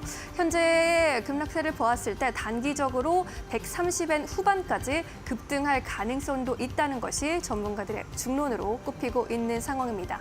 이렇게 엔캐리 트레이드가 청산되면서 또 엔화의 가치가 급등하게 되면서 우리 증시에 미치는 영향도 적지 않은 상황인데요. 심리적 저항선으로 보이는 140엔 선을 깰지 그 여부를 잘 지켜보시면 좋겠습니다. 지금까지 마켓무버 전해드렸습니다. 네, 오늘 시장에서 움직이고 있는 기업들 함께 살펴보고 가도록 하겠습니다. 지시인포의 박수범 대표, 이델리온의 박정식 파트너 모시고 이야기 나눠보도록 하겠습니다. 안녕하십니까? 안녕하세요. 네, 오늘 움직이고 있는 기업들 함께 살펴보고 가도록 하겠습니다. 먼저 박수범 대표님께서 삼성전자를 가지고 오셨습니다. 어제도 같은 시간에 같은 또 이제 순서의 삼성전자랑 SK하이닉스를 보고 갔었는데 어제 단기 반등 나올 거다 이렇게 의견 전해주셨었고 오늘 근데 삼성전자의 사실 반등폭이 부진하다는 표현이 맞을 것 같아요. 지수가 4% 가깝게 오르는데 삼성전자 1% 상승세이고 어떻게 보면은 사실상 하락 아닌가요? 어떻게 보십니까? 뭐 아직까지 뭐 하락이라고 좀 표현하기는 좀 네. 그렇다고 생각합니다. 워낙 어제 같은 경우에는 뭐 프로그램 매도 물량도 많이 나오고 뭐 실제 외국인들이라든가 기관 쪽도 매도 물량이 좀 많이 네. 나오다 보니까 뭐 단기 뭐 급락을 좀 보여주긴 했지만 오늘 그래도 5,000원의 시초가가 지금 거의 75,000원 부근에서 좀 시작되었기 때문에 뭐 그렇다면 지금 현재야 좀 아침보다는 조금 내려와서 지금 현재 뭐 음봉을 그리고는 있습니다만 아직까지 뭐 괜찮다라고 보고 있고 이 부분에 있어서의 어느 정도 바닥 다짐이 좀 만들어지지 않겠냐라고 좀 판단하고 있습니다. 그렇기 때문에 너무 걱정할 필요는 없다라고 좀 판단하고 있고요. 아무튼 삼성전자는 근데 왜 네. 이렇게까지 이제 못 오르는 걸까요? 그게 참 시장은 이미 답을 알고 있을 텐데. 반도체 회사이기도 하지만 반도체라든가 가전이라든가 여러 뭐 모바일 쪽도 있고 많은 사업 포트폴리오를 가지고 있고 어떻게 보면 국내에서 대표적인 또 종목이기도 하고 그리고 동사 같은 경우에는 꼭 뭐 펀더멘탈이 꼭 있어야지 주가가 올라가는 종목은 아니에요. 그렇죠. 그러니까 어느 정도 인덱스적인 흐름들도 있습니다. 그러니까 전체적인 매크로 흐름이 좋지 못하면 삼성전자도 실적은 잘 나오는데도 불구하고 조정받는 경우도 있어요. 그렇기 때문에 그런 부분에 있어서 삼성전자가 조금 내려왔다라고 좀 보시면 되고요. 제가 왜 이렇게 또 삼성전자를 좀 들고 나가서 또 올라갈 수 있다라고 이렇게 말씀을 드리는 이유는 네. 뭐 다름이 아니라 지금 현재 뭐 코스피도 마찬가지, 코스닥도 마찬가지지만 특히나 이제 코스피 같은 경우에는 지금 이제 PBR로 따졌을 때 거의 0.8배 수준까지 좀 내려와 있는 상황이에요. 그래서 저도 뭐 오랫동안 뭐 정말 뭐 과거에 뭐 박근혜 정권 시대 때도 봤었고 계속해서 쭉 삼성전자의 뭐 행보하는 구간들을 길게 봐왔지만 뭐 중간중간에 또 급락했다가 다시 한번 또 상승 흐름을 좀 잡아주고 그럴 때마다 느끼는 건 뭐였냐면 PBR 1배 수준, 그러니까 내가 가지고 있는 자산만큼은 다시 올라온다라는 거죠. 뭐 그런 관점에서 봤을 때는 지금 이제 지수도 현재는 좀 반등을 보여주고는 있지만 만족스럽지는 않을 겁니다. 워낙 어제 많이 내려가다 보니까. 하지만 항상 그 PBR의 1배 이상은 다시 한번 좀 회귀하는 움직임을 좀 보여줬기 때문에 뭐 그런 관점에서 보게 되자면 삼성전자는 아직까지 선장 스토리도 많이 있습니다. 특히나 지금 나온 내용들 좀 잠깐 좀 보게 되면 일단 지금 이제 LPDDR5X에 대해서 지금 0.68mm 두께의 약 9% 정도 조금 줄였다라는 내용이 좀 나와주고 있고 그다음에 열 저항 같은 경우에도 약 21.2%나 좀 줄였다라면서 새롭게 이 부분들이 새로운 좀 세계 최초의 어떻게 보면 이런 작고 유용한 LPDDR5를 좀 만들어냈다 우리가. 물론 이런 LPDDR5X 같은 경우에는 지금 현재 뭐 SK 하이닉스도 가지고 있어요. 가지고 있는데 그것보다는 우리가 더 얇고 성능이 더 좋아졌다라는 걸 좀 강조하는 것 같고 그리고 지금 현재 뭐 기록적인 열대야 현상을 보여주고 있지 않습니까? 우리나라가 지금 너무나 더워요.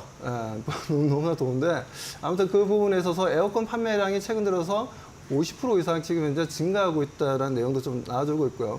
뭐 거기에다가 지금 이제 엔비디아 HBM3 같은 경우에 지금 퀄 테스트 언제 끝나냐 이거 좀 어떻게 좀 뭔가 좀 내용이 좀 나와야 되는 거 아니냐라고 많은 기대를 하고 계신 분들도 있을 겁니다. 아무튼 지금 빠르면 8월 달에서 9월 달 사이에 내용이 좀 나올 가능성이 높으니까요. 혹시나 삼성전자 들고 계신 분들은 뭐 걱정하지 마시고 좀 들고 가자라고 말씀드리고 저는 지금 현재 제 구간에서는 오히려 저는 매수 시점이라고 좀 판단하고 있습니다. 매수 시점이라고 판단하고 있고 여기서 더 내려가더라도 매수해야 된다라는 관점이기 때문에 그리고 삼성전자가 실질적으로 좀 돌려줘야 전체적인 프로그램이라든가 외국인들 수급이라든가 기관의 수급의 변화를 이끌어낼 수가 있기 때문에 상당히 중요한 종목입니다. 우리나라에서는. 그렇기 때문에 뭐 지금 현재 뭐 어제 낙폭 대비해서는 그나마 좀 선방을 하고 있는 흐름들이니까요. 뭐 이 부분들에 있어서는 비관적으로 보지 마시고 또 이거 여기서 또 내려가는 거 아니냐라고 생각하지 마시고 일단 좀 삼성전자에 대해서는 여기서 저점을 잡고 저점 다지는 이제 어느 정도 다지는 흐름들이 좀 만들어주고 다시 한번 반등 흐름이 보여주게 되면 뭐 물론 반도체 뭐 뿐만이 아니라 모든 업종들이 다 같이 올라가면서 지수의 상승 분위기를 좀 이끌어낼 수 있다고 봅니다. 아무튼 삼성전자는 계속 꾸준하게 우리가 관심을 가질 필요가 있고 낙폭을 보여줄수록 우리가 소위 얘기해서 체리피킹 할 수 있는 종목이라고 말씀드립니다. 네, 삼성전자 만나보고 왔습니다. 삼성전자에 대해서 굉장히 긍정적인 투자 의견을 이전부터 계속해서 유지하고 계시는데 어쨌든 간에 기업 가치 자체가 훼손된 것은 아니기 때문에 그리고 사실 삼성전자가 한국 증시 전체적인 인덱스 역할을 하는 것도 있기 때문에 삼성전자가 역사적으로 늘 그랬듯 앞으로도 반등 흐름을 이어갈 것이다. 지금 이 수준이면은 사실 저가 매수의 레인지로 보고 있다라는 투자 의견을 저희 정리를 해보고 가도록 하겠습니다. 이어서 두 번째 기업 만나보도록 하겠습니다. 솔리드인데 오늘 시장에서 5% 넘게 강세를 보이고 있습니다. 박정식 파트너님께 이야기 듣고 가도록 하겠습니다. 네, 오늘은 이제 시장이 좀 기술적 반등력이 나오고 있죠. 그렇기 때문에 우리가 이제 기술적으로 좀 반등이 나와줄 수 있을 만한 그런 종목들을 한번 골라보았습니다. 그래서 일단 오늘 세 종목 전부 다 기술적 반등력을 우리가 기대해 볼 만한 종목들인데요. 첫 번째 종목은 이제 솔리드입니다.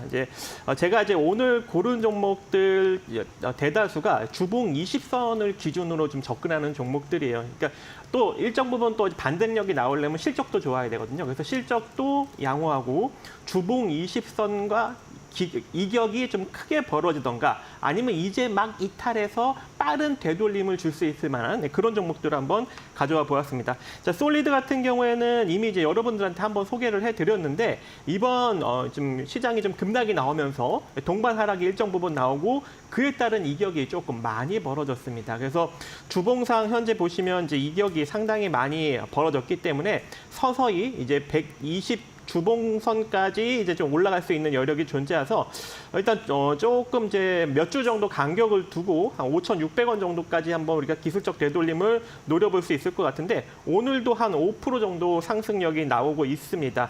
일단 이제 솔리드 같은 경우에는 국내 실적은 다소 조금 부진하게 나올 수 있는 여력이 있지만 현재 이 북미 그리고 유럽 쪽에서 지속적인 성장이 나타나고 있는 상황이고 거기다가 이제 최근에 보면 이제 국내 디지털 스펙트럼 발표 이후 주파수 경매 일정이 구체화될 전망입니다. 6월 하반기 정도에. 그리고 2025년 초에 중국이 이제 5G 어드밴시드를 이제 상용화를 하면서 한국, 미국, 중국 간 4차 산업 패권 경쟁 이슈가 다시 한번 나타날 수 있는 여력도 일정 부분 존재합니다. 그래서 하반기 이제 이런 이제 이슈와 그리고 이제 실적 성장을 밑받침으로 주가의 반등력을 한번 노려볼 수 있을 것 같은데 오늘 한 5% 정도 상승력이 나오고 있기 때문에 지금 한 4,590원 이하로 여러분들이 분할 매수 관점 가져가시면 좋을 것 같고 이대로 상승력이 쭉 잘 나오게 된다면 주봉상 20선 정도 자리인 한 5,500원 정도 부근까지 노려보시면 좋을 것 같습니다. 네, 솔리드 일단은 기술적인 반등을 좀 이용을 해보자라는 의견을 저희 정리해보고 가도록 하겠고요.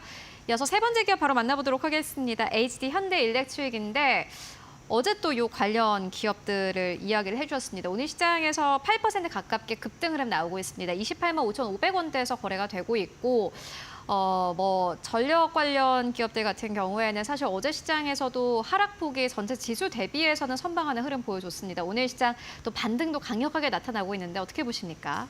네, 앞으로도 강력하게 상승할 것 같습니다. 뭐 그렇게 생각하는 이유는 아무래도 이번에 2분기 실적을 좀 발표를 했는데 2분기 실적이 QOQ로 보더라도 14.5%나 성장했고요. YOY로 보더라도 42.5%입니다.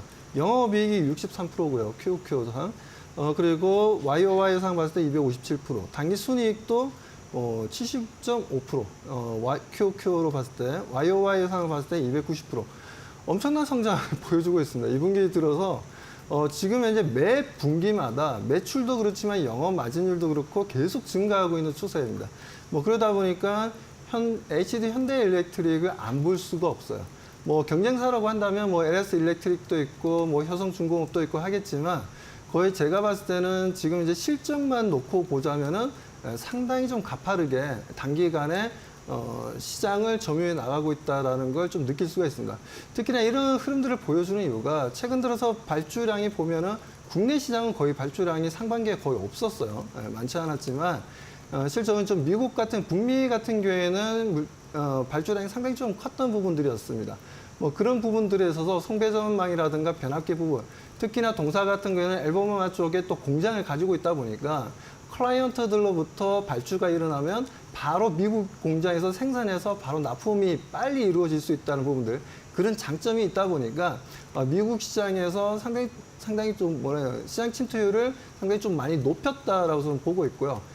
그렇다면 미국 시장에는 전력 관련된 회사들이 없냐, 변압기 만드는 회사들이 없냐? 물론 있습니다. 물론 있는데 이게 2008년도에 서프라임 모기지가 터지고 전체적으로 경기가 상당히 안 좋았고 그때 당시에 전력 인프라 관련 회사들이 많이 망했어요. 그리고 그 이후에도 계속해서 운영하던 회사들이 거의 영업이익이 1% 정도 내외로 좀 나올 정도로 상당히 안 좋았습니다. 그러다 보니까 폐업하는 회사들이 그동안 엄청나게 많았습니다. 많았던 부분들이었는데 그 부분들을 오히려 우리 역으로 국내 기업들이 오히려 지금 미국 시장에 들어가서 공장을 만들고 생산을 하고 있고 이 부분들이 앞으로도 수주 물량이 상당히 많이 좀 늘어날 가능성이 좀 높다라고 판단하고 있습니다. 그런 부분들에 있어서 북미 시장에 있어서의 매출이 꾸준하게 지금 현재 만들어지고 있다는 부분들, 이 부분은 분명히 HD 현대일렉트릭의 장점이라고 말씀드릴 수가 있고, 경쟁사를 한다면 LS 일렉트릭도 있고, LS도 있고, 효성중공업도 있지만, 그들보다는 전체적인 실적이 상당히 좀 단기간에 가파르게 빠르게 지금 성장 가도를 달리고 있다는 부분들에 있어서 긍정적이다라고 말씀드리고, 그리고 동사 같은 경우에는 육상 쪽의 송배전망뿐만 아니라 선박용도 지금 현재 워낙 지금 HD 현대그룹이 조선 수주를 많이 하다 보니까 선박용도 지금 현재 매출이 상당히 좀 늘어나고 있는 분위기입니다. 그렇기 때문에 거의 아이스크림으로 따지자면 좀 약간 쌍쌍바라 해야 되나? 이것도 먹고 저것도 먹고 두 가지 다 먹을 수 있는 아주 좋은 사업 포트폴리오를 구성해 나가고 있다라고 말씀드립니다. LS 일렉트릭이랑 비교했을 때는 실적적인 측면을 봤을 때는 네네. HD 현대 일렉트릭이 더 낫다고 보시는 건가요? 앞으로의 성장 정도 봤을 때 그렇죠. 이번에 LS 일렉트릭 같은 경우에도 지금 미국 시장 내에서도요. 그렇죠. 아무래도 지금 현지에 공장을 가지고 있고 LS 일렉트릭 같은 경우에는 미국에 공장이 없다 보니까 우리나라에서 배에 실어서 보내야 됩니다. 근데 아시잖아요, 지금 컨테이너에 싣기 위해서는 지금 운임료가 엄청나게 많이 올라갔어요. 올라가다 보니까 영업 마진율이 오히려 지금 현재 HD 현대 일렉트릭보다 좀 낮다라는 부분들, 그리고 매출도 2분기 실적이 보면 거의 보합이긴 한데 거의 마이너스 0.6% 정도 나왔습니다. LS 일렉트릭이. 그런 흐름들이 나와주는 거는 아무래도, 그리고 LS 일렉트릭과 약간 결이 다른 건 LS 일렉트릭 같은 경우에는 중성 변압기 쪽의 강자지만 지금 HD 현대 일렉트릭 같은 경우는 중대형 쪽입니다. 중대형 쪽 변압기다 보니까 그에 따른 마진 스프레드도 상당히 높다라는 거죠. 그런 관점에 있어서 영업 마진율도 오히려 LS 일렉트릭보다 상당히 크게 좀 만들어 나가고 있다라고 말씀드립니다. 네, 알겠습니다. HD 현대 일렉트릭에 대한 투자 의견 듣고 왔습니다. 특히나 전력 관련 기업들 같은 경우에는 어제 시장에서도 아주 강력하게 하방 경직성을 또 단단하게 견뎌내기도 했고 오늘 시장 또 반등도 빠르기도 합니다. 실적적인 측면에서도 괜찮은 업종이기도 하고 기업들이 많기 때문에 함께 체크해 보시면 좋을 것 같습니다. 그렇다면은 오늘 시장에서 또 주목받고 있는 이슈 어떤 것들이 있을까요? 이어서 신민영 앵커가 전해드립니다. 네, 마켓무버입니다. 2024년 8월 5일 월요일은 투자자들에게 잊을 수 없는 하루로 기억될 것 같습니다. 뉴스에서는 역대 최악의 하루라는 헤드라인이 쏟아졌습니다. 역대 코스피 하락폭 순위 1위를 기록한 하루였죠. 하루 만에 코스피가 2,404.64포인트나 빠져나가면서 금융위기나 팬데믹 때 하락률을 앞질렀습니다. 증권가에서는 엔캐리 트레이드 청산 우려와 경기 침체 공포, AI 수익성 우려까지 더해졌지만 그래도 이 같은 폭락은 과도했다라는 의견이 중론이었습니다. 그래도 시장의 변동성은 주의하면서 추가 경제지표 결과를 확인해야 한다라는 의견이 힘을 받고 있는데요. 이번 주 그리고 다음 주에 주목해 볼 만한 지표로는 8일 목요일에 미국 6월 도매 재고 그리고 미국 신규 실업수당 청구 건수가 있습니다. 14일 수요일에 발표되는 미국 7월 CPI와 15일 목요일에 연이어 발표되는 미국 7월 소매 판매까지 눈여겨보시면서 시장 대응해 보셔야 되겠는데요. 지금 지수가 기술적으로 조정 구간에 들어와 있는 만큼 주요 경제 지표 잘 확인해 보시면서 주간 전략 세워 보셔야겠습니다. 한편 지금 시장에서는 연이은 폭락으로 코스피의 밸류에이션이 낮아질 대로 낮아졌다라는 이야기도 나오고 있습니다. 다음 장 함께 보시면 팬데믹으로 돌아간 코스피 밸류가 극도의 저평가 수준이라는 이야기입니다. 코스피 12개월 선행 PER이 8.5배로 그보다 더 낮은 수준을 어제장에서 기록을 했습니다. 올해 코스피 실적 전망이 긍정적인 것에 비해서 과도한 낙폭이라는 분석이 나오고 있는데요. 코스피 12개월 선행 주당 순이익 EPS 같은 경우에 지난 6월 말에 281원에서 8월 초 303원으로 꾸준히 증가 추세를 보이고 있는 상황입니다. 또 현재 조정이 너무 과하다고 판단하는 또 다른 이유는 현재의 밸류에이션 상황이 과거의 그것과는 많이 다르기 때문입니다. 과거의 코스피 선행 PER이 9배를 하회했던 시기를 살펴보면 2008년 금융위기와 유럽 재정위기가 있었던 2012년부터 2014년 그리고 미국 무역 분쟁으로 시장이 혼란스러웠던 2018년이 있었고요. 또 역대급이었던 코로나 팬데믹 그리고 고강도 긴축으로 2022년이 꼽히고 있는 상황입니다. 이때는 모두 코스피 선행 영업이익이 급격한 하락 추세로 접어든 시기이기 때문에 지금과 비교하면 현재의 공포 심리가 지나치다라는 의견이 지배적인 상황입니다.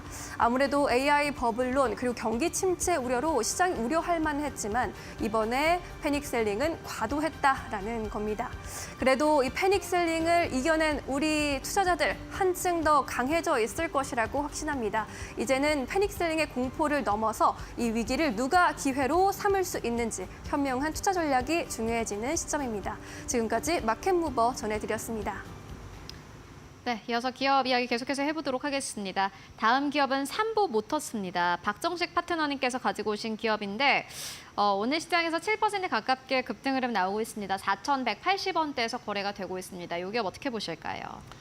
네, 마찬가지로 이것도 이제 120주선과 이제 많이 이제 이격이 발생한 그런 좀 낙폭 과대 종목이고 실적은 사상 최대를 찍고 있는 그런 종목 중에 하나입니다. 자, 그렇기 때문에 일단 우리가 빠른 기술적 반등력을 노려볼 수 있는 그런 자동차 부품주가 되지 않을까라고 생각을 하고 있고요. 일단 삼보모터스 같은 경우에는 자동 변속기 플레이트류, 그리고 엔진룸, 연료계통 파이프류, 그리고 자동차용 범버, 그리고 내외장 사출품 등을 자회사를 통해서 만들어내고 있습니다. 이번 이제 1분기 실적도 거의 뭐 사상 최대 실적을 연결 기준으로 냈습니다.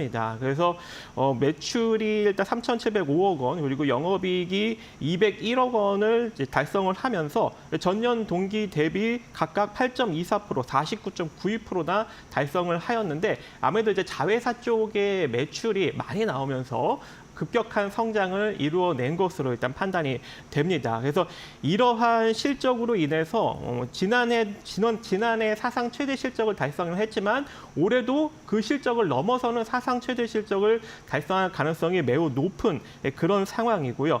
뭐 이제 자동차 이제 일반적인 이런 자동차 부품뿐만 아니라 이제 한마디로 이제 전기차나 수소차 이런 관련 부품 쪽도 이제 서서히 진출을 하려고 준비 중에 있습니다. 그래서 북미에 한 300억 정도를 올해 또 추가적으로 이제 투자를 집행할 예정이고 이 고전압 전류 막대형 커넥터, 이 전기차 부품 버스바를 이제 본격적으로 생산을 하기 위해 올해 북미 투자를 마무리하면서 올 연말부터 이제 본격적으로 이 관련 매출이 나타날 수 있는 여력이 존재할 것 같고 모터에 들어가는 이 회전자를 뜻하는 로터 어셈블리도 내년 말부터 이제 본격적으로 현대기아차에 공급할 예정입니다. 그래서 이제 친환경 자동차 관련 부품들도 이제 서서히 매출이 잡혀갈 것으로 보여지고 있고 이것뿐만 아니라 이제 국내 최초로 하이브리드 도시방공 모델인 미르 X2라는 이런 개체를 공개를 했습니다. 그래서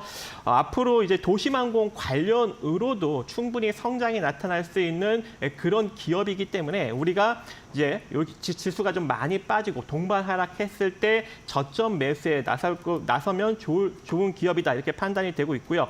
지금 뭐 일정 부분 반등이 나오고 있는데 솔직히 좀 이 시점에서는 좀 물려 들어가도 크게 문제가 없는 그런 주가 위치가 아닌가 이렇게 생각을 하고 있습니다. 본연의 자산 가치 대비해도 거의 한 3분의 1 토막 정도 나 있는 그런 상황이기 때문에 요 현재 이 4,180원 이하로 이번에 저점을 찍은 한 뭐 3,700원 정도 자리까지 느긋하게 분할로 모아가는 전략이 좀 중요할 것 같고요. 바닥권에서는 뭐 서서히 반등이 나오니까 이제 모아가는 전략이 중요할 것 같고 이 상태로 반등이 서서히 나오게 된다면 최소한 한 5,400원 정도 자리까지는 반등이 이어지지 않을까 생각하고 있습니다. 근데 지금 이제 시장이 내린 이유를 생각을 해보면 경기 침체에 대한 우려가 꽤 크고 미국 내 소비가 좀 줄어들지 않을까 하는 우려도 크고요. 그런 측면에서 봤을 때 삼보모터스가 위기를 극복할 만한 기업인가라는 의문이 드는 것도 사실이거든요. 그 부분은 어떻게 보십니까? 일단은 뭐 경기 침체에 대한 이야기가 나오고는 있지만 일단은 지금 PMI 지표나 어떠한 이런 실업률 지표 이런 것들로 인해서 경기 침체 우려가 나오고 있는데 실질적으로 이번에 새롭게 발표한 미국 서비스업 지표는 그렇게 많이 또 침체가 되지 않고 50대 이상으로 발표가 되었고 ISM 제조업 PMI만 조금 둔화가 됐을 뿐이지 그냥 제조업 PMI는 또 양호하게 발표가 되었습니다. 그래서 현재 이 경기 침체 우려 같은 것은 아무래도 좀 심리적인 요인이 좀 많이 작용되지 않았나 그렇게 생각을 하고 있고, 뭐 자동차 판매량도 많이 좀 감소했다라는 이야기가 나오고 있는데 최근 현대기아차 자동차 판매량을 보면 또 그렇게 크게 감소되지 않았습니다. 그렇기 때문에 삼보모터스 같은 경우에도 지속적으로 사상 최대 매출 실적을 갱신할 수 있는 여력이 존재할 것 같고, 또 올 하반기부터 아까 언급드렸다시피 본연의 이제 뭐 내연기관 자동차뿐만 아니라 친환경 자동차 부품들까지도 이제 만들어내면서 본격적으로 이제 매출이 잡힐 예정이기 때문에 지속적인 성장이 가능하지 않을까라고 생각을 하고 있습니다. 물론 이제 주가도 이제 많이 내려오고 또 시장 침체로 인해서 주가가 좀 일정 부분 급락이 나왔지만 오히려 이게 저점 매수의 기회가 되지 않을까 개인적으로 생각을 합니다. 네, 알겠습니다. 이어서 다음 기업 만나보도록 하겠습니다. 다음 기업은 박수범 대표님께서 가지고 오신 HD 한국조선 해양입니다. 오늘 시장에서 10% 넘게 급등하면서 19만 원대에서 거래가 되고 있는데, 조선주 같은 경우는 사실 최근 위기와는 조금 관계가 완전히 없다고는 할 수 없겠지만은 그래도 경기 어쨌든 간에 좀 흐름을 덜 타는 업종으로서 사실 실적이 나오고 있기 때문에 특히나 최근 시장에서 더 각광을 좀 받고 있는 것 같습니다. 어떻게 보십니까? 네, 뭐 일단 뭐 HD 현대일렉트릭, HD 한국조선해양에 대해서는 상당히 좀 긍정적으로 좀 바라보고 있습니다. 조선주들이 지금 현재 발주량이 워낙 많은데 그 중에서 독보적으로 HD 현대그룹 회사들이 전체적인 발주량의 거의 뭐 절반 이상이라 해야 되나요? 거기다 지금 이제 삼성중공업이라든가 하나오션보다도 오히려 더 많은 수주 물량을 지금 현재 가져가고 있고, 이미 상반기에 거의 지금 올해 목표로 했던 수주량을 이미 달성을 한 분위기입니다. 그러다 보니까 실적도 상당히 좀 긍정적으로 잘 나오고 있는 흐름들이에요. 뭐 그래서 지금 그렇다면 한국조선해양 우리가 좀 봐야 되는데, 이 신조선가도 계속 올라가고 있죠. 거기에다가 지금 이제 회원사들의 운임지수도 계속 올라가고 있죠. 그러다 보니 회원사들의 운임지수가 좀 올라가다 보니까 최근 들어서는 이제 프랑스의 이제 GMC인가? 네, 이름이 갑자기 생각 안 나는데 아무튼 그 해운사도 최근에 우리나라 쪽으로 이제 발주를 했었고, 또 독일에 이제 독일 회사도 있습니다. 독일에도 보면 뭐 하파로이드라는 회사가 있는데 이 회사도 지금 현재 약 53억 달러 정도 되는 선박을 이제 발주를 할 거다라는 얘기가 좀 나와주고 있어요. 뭐 그렇기 때문에 이 부분들도 우리가 좀 보게 되면 여기 독일에 있는 해운사들도 그만큼 돈을 많이 벌고 있다 보니까 그 부분에 있어서 빠르게 지금 현재 선박 수를 좀 늘려야 되겠다라는 포지션은 계속 유지 중인 것으로 알고 있습니다. 그리고 또 나오는 거는 또 카타르 에너지 쪽에서 또 한 5척 정도의 LNG 선을 발주할 것이라는 얘기가 좀 나와주고 있는데, 뭐 그렇게 된다면은 뭐 하나오션이라든가 삼성중공업, 물론 그들 또한 좋지만 제가 봤을 때 HD 현대 쪽이 오히려 좀 수주 물량을 좀 더 많이 가져올 가능성이 좀 높지 않나라고 좀 보여집니다. 뭐 그런 부분들에 있어서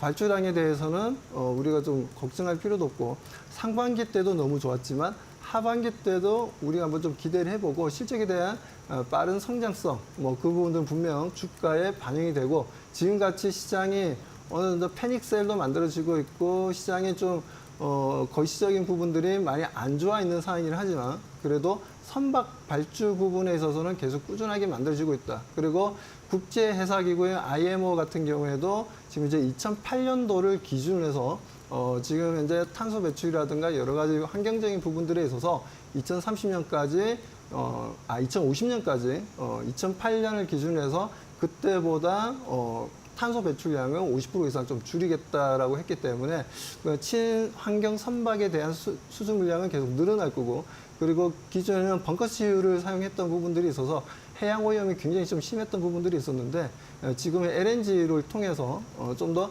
탄소 배출도 없고 미세먼지도 좀 발생하지 않는 뭐 이런 연료를 사용해서 지금 이제 친환경 선박을 계속해서 우리나라 발주가 이루어지고 있다는 부분들은 상당히 좀 긍정적으로 바라봐야 된다. 하반기 수주도 상당히 좀 좋다. 뭐라고 해야 되나,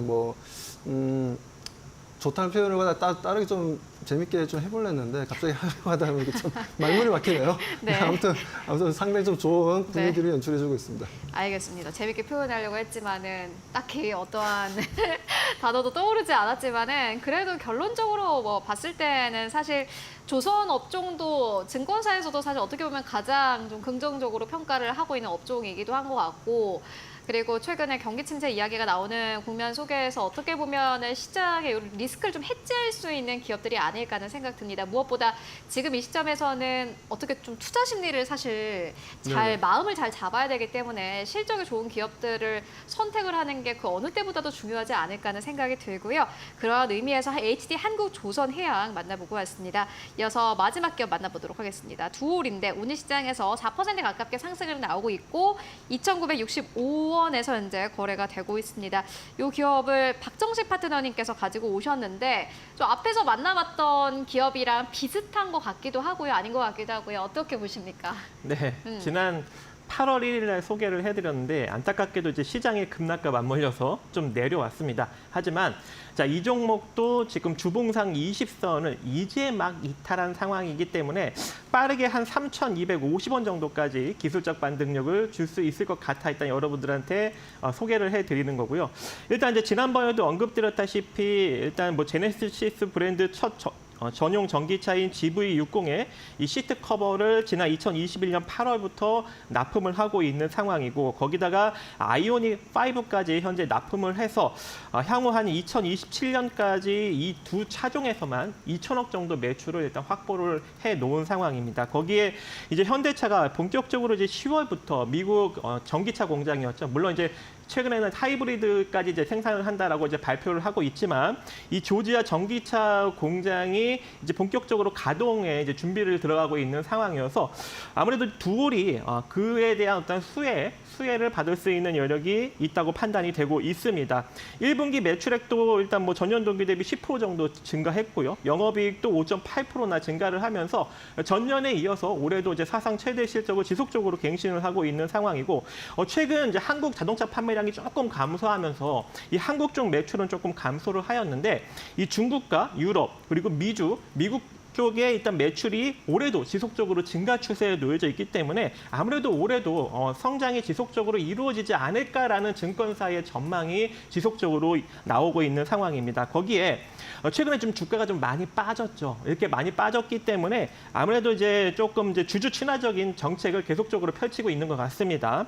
지난번에 자사주를 이제 5월 28일 날 176만 2천 주를 소각을 완료를 했는데, 추후 올해 안에 76만 1,696주를 소각하겠다라고 발표를 했기 때문에 자사주 소각 이슈도 일정 부분 반영이 되면서 하반기에는 증시 반등력과 함께 일정 부분 주가도 올라갈 수 있지 않을까 생각을 해봅니다. 그래서 지금 현재 2,965원 이하로 여러분들이 분할 매수 관점 가시고, 일단 뭐 단기적으로는 이제 여러분들한테 언급드렸다시피 120 주선까지 대략 한 3,250원 정도까지 빠른 반등을 만들어줄 수 있을 것 같은데, 혹여 이제 이 자리를 돌파하면서 올라간다면 그때는 계속 올라갈 수 있는 여력도 존재하니까 그때는 조금 더 홀딩 관점 유지하시면 될 것 같습니다. 네, 알겠습니다. 지금까지 박수범 대표 그리고 박정식 파트너와 함께 이야기 나눠봤습니다. 말씀 고맙습니다.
네, 마감 전략 세워보도록 하겠습니다. 오늘은 SK증권 이천지점의 서용훈 차장 연결해 보도록 하겠습니다. 안녕하십니까? 네, 안녕하세요. 네, 오늘 시장 마감 상황 어떻게 보고 계십니까?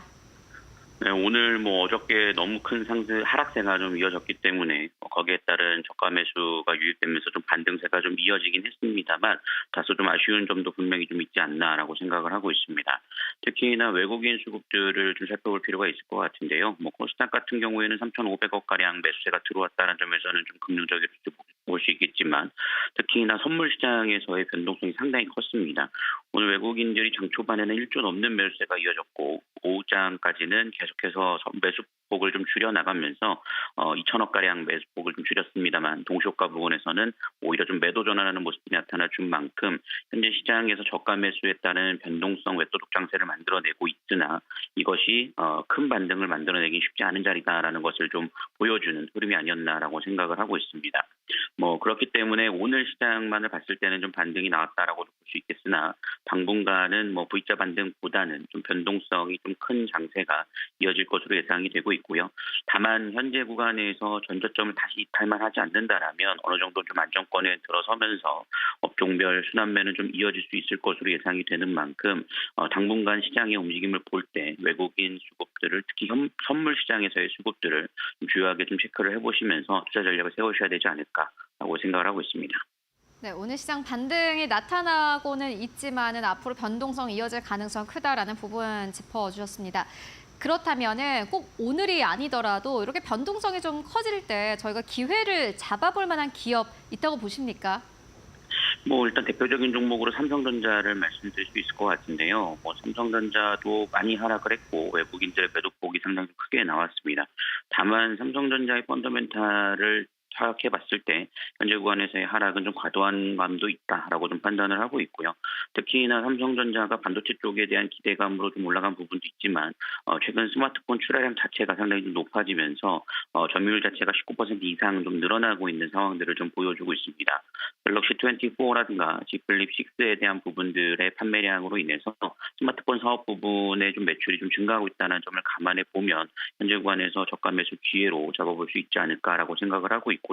특히나 용인 반도체 공장 역시 조기 착공에 들어간다는 소식들도 전해진 만큼 투자 확대가 좀 이어지고 있다는 점을 감안해 볼 때는 오히려 시장의 약세로 인해서 조정이 나올 때 좀 매수 기회로 잡아보는 것도 좋지 않을까라고 생각하고 있습니다. 네, 알겠습니다. 지금 이 시장에서는 어떻게 보면은 지수의 반등과 연동이 될 만한 삼성전자를 보자라는 의견으로 저희 정리를 해보고 가도록 하겠습니다. 말씀 고맙습니다. 네, 감사합니다. 네, 마감의 기술로 들어가겠습니다. 오늘도 이분과 함께 마감까지 달려가 보겠습니다. 이데일리온의 곽유정 파트너와 함께합니다. 어서 오십시오. 네. 시장 분석은 마감 후에 들어봐야 할 것 같고요. 코스피 코스닥 마감 상황 함께 살펴보도록 하겠습니다.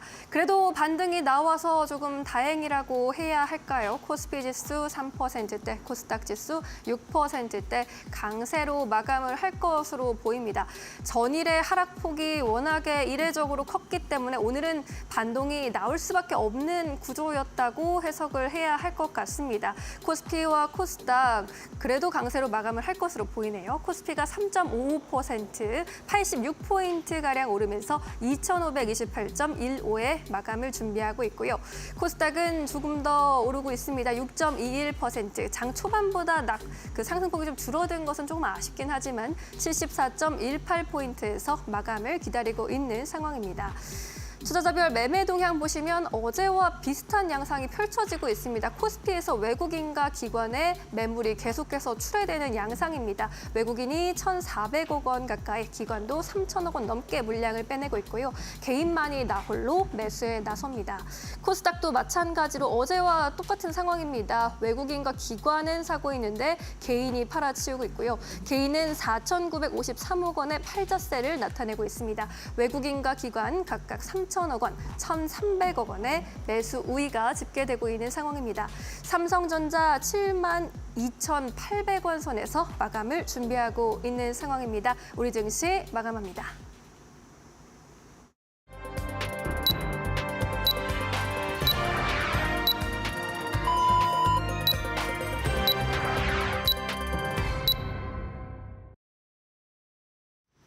네, 8월 6일 화요일장 모두 다 마무리가 됐습니다. 오늘 우리 코스피 코스닥 양시장 모두 다 반등에 성공을 했습니다.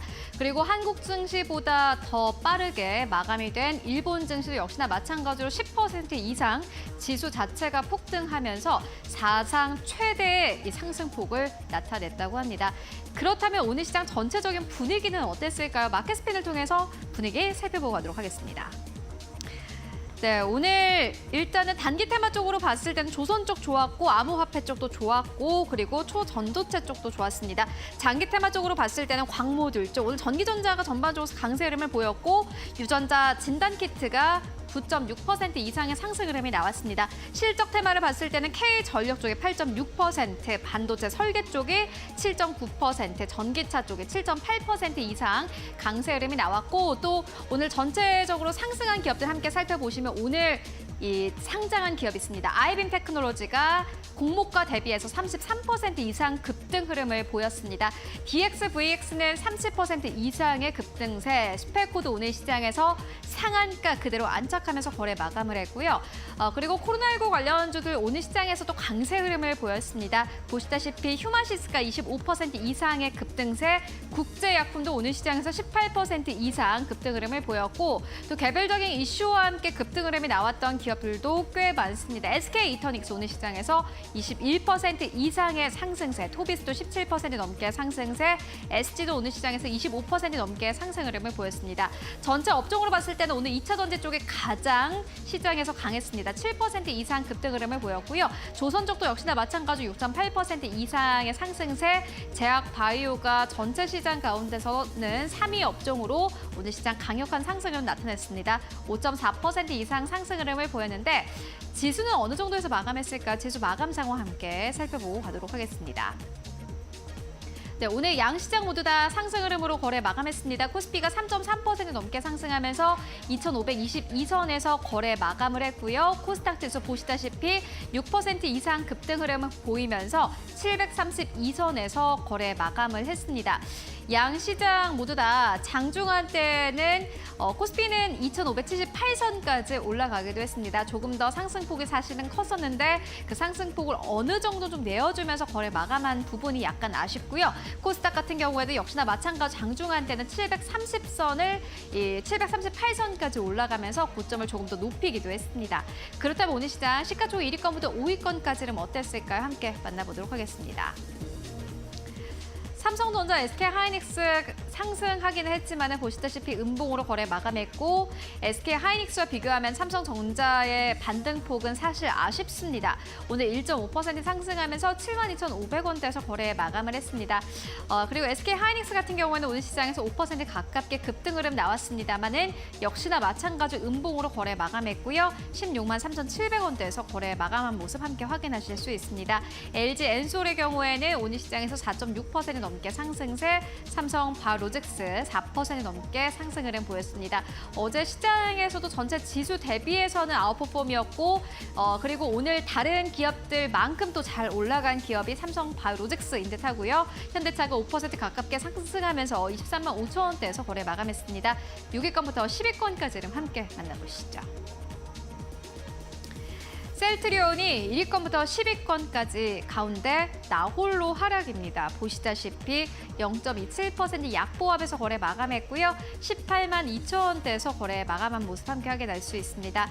기아의 경우에는 6.6% 넘게 상승하면서 어제 깨졌던 10만 원대 다시 한번 회복하면서 거래 마감한 모습 함께 확인하실 수 있고요. KB금융 3.5% 넘게 상승세, 그리고 오늘 2차 전지 관련 기업들이 전반적으로 좀 올라왔는데 포스코홀딩스가 다시 한번 시가총액 10위권 자리했습니다. 우선주 제외하고는 9위권이고요. 5% 넘게 상승하면서 33만 원대 다시 한번 오늘 돌입하면서 거래 마감했습니다. 종가도 33만 원대 그대로 지켜내면서 33만 500원대에서 형성이 됐습니다. 코스닥 1위권부터 5위권까지를 함께 만나보시죠. 네, 오늘 코스닥 1위권부터 5위권까지 에코프로가 굉장히 강했습니다. 12% 넘게 급등세. 에코프로 BM도 9.7% 넘게 상승하면서 양극재 쪽이 오늘 시장에서 강력한 반등 흐름을 보였고 알테오젠이 6.6% 넘게 상승세, HLB 삼천당 제약까지 일제 강세를 보였습니다. 6위권부터 10위권까지를 함께 만나보고 가시죠. 자, 엔캠이 7% 넘게 상승세, 그리고 오늘 1위권부터 10위권 가운데 두 자릿수의 급등 흐름을 보인 기업이 2개나 있습니다. 에코프로 그리고 리가캠바이오인데 오늘 리가캠바이오가 13.6% 넘게 상승하면서 83,400원대에서 거래 마감했습니다. 휴젤과 클래시스도 역시나 마찬가지로 7% 이상 급등하면서 거래 마감했고 1위권부터 10위권 가운데서는 셀트리온 제약이 그 상승폭이 가장 약했습니다. 2.9% 상승하면서 74,400원대에서 종가 형성했습니다. 지금까지 마감 상황 함께 살펴보고 왔습니다. 네, 양대지수 반등이 반갑기는 한데 어제 하락폭에 비하면 조금 아쉬운 반등이었지 않나라는 생각이 드는 것 같습니다. 또 일본 증시 같은 경우 10%대 급반등을 또 이루어줬는데 우리 시장은 좀 따라가지 못하는 점도 살짝 좀 불안한 느낌이 들기는 하는데요. 내일 시장 전략 계속해서 세워보도록 하겠습니다. 파트너님, 이 시장의 변동성 때문에 너무 네. 어질어질한 것 같습니다. 오늘 시장 어떻게 보셨습니까? 일단은 국내 증시가 일본 지수 상승만큼 좀 따라갈 줄 알았는데 네. 못 따라가줘서 저도 좀 그 부분이 유감스럽다라고는 보여지고요. 아직까지는 시장에 좀 변동성이 확대될 만한 요인들은 있어요. 내일까지는 또 반대 매매 그런 청산 물량에 대한 부담감을 가지고 있기 때문에 예. 목요일에는 또 옵션 만기일도 있거든요. 그런 이제 부담감을 우리 시청자분들이 좀 지고 가셔야 될 수밖에 없어서 이번 주는 가급적이면 포지션상으로는 관망 포지션 취해 주시는 게 좋겠다라고 말씀을 드리고 싶고요.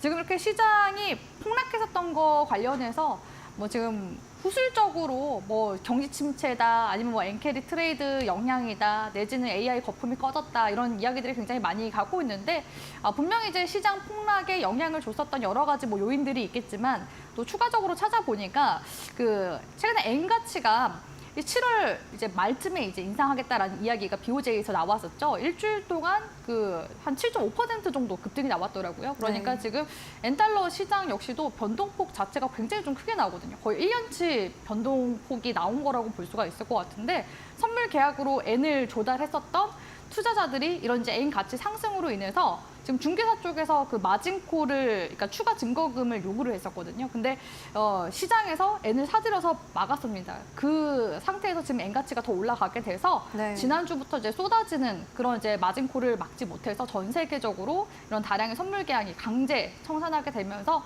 또 폭락세가 좀 더 이어진 것 같다라는 지금 분석들도 있기 때문에 이런 이제 부분들은 그냥 참고만 일단은 해주시면 좋을 것 같고요. 미국이 지금 경기 침체냐라는 부분에 대해서는 연준 의원들이 지금 돌아가면서 계속 시장 달래기 하는 모습이 네. 아직 경기 침체 아니다라고 이야기가 나오고 있고 전일 나와준 미국의 7월 서비스 PMI 지수 같은 경우에도 제조업 PMI와 다르게 지금 확장 국면으로 가고 있는 중이기도 하거든요.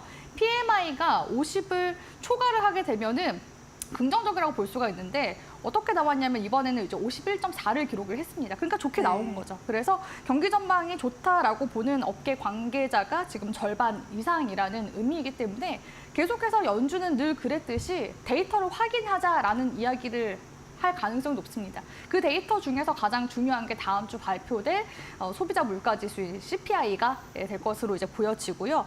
샤메 법칙 관련해서도 시장에서 이야기가 많이 나오고 있는데 샤메 법칙을 만든 샴 박사가 이런 얘기를 했습니다. 최근에 이제 증시에서 샤메 법칙이 발동된 것은 맞으나 이 샤메 법칙이 프로그래밍 할 때 그 알고리즘에 들어갈 수 있거든요. 네. 그런 부분들도 분명히 요소가 있을 겁니다. 그래서 지금 뭐 복합적이라고 볼 수가 있을 것 같은데 미국이 그렇다고 해서 지금 당장에 경기 침체를 맞닥뜨린 것은 아니다라고서 선을 그었고요. 근데 그렇다고 해서 지금 미국 경기가 좋은 쪽으로 가냐 또 그것도 아니다라고서 이야기를 했어요. 그렇기 때문에 경기 침체에 대한 부분은 지금 실물 경기로 봤을 때는 너무 이제 확대 해석하는 경향들이 있기 때문에 그런 부분들을 계속해서 좀 경계를 하면서 가셔야 될 필요성이 있지 않나라고 보고 있고요. 국제 유가 같은 경우에는 최근에 계속 좀 떨어지는 흐름이었었거든요. 특히 7월 4주 연속 하락세가 나왔었는데 최근에 이제 이라크 주둔 미군 기지가 공격받게 되면서 지금 최저 구간에서 다시금 좀 반등이 나와주는 모습입니다. 그래서 오히려 국제 유가 같은 경우에는 경기 침체에 대한 부분들이 좀 시장에서 반영이 되지 않았나라고서 이제 보여지고요.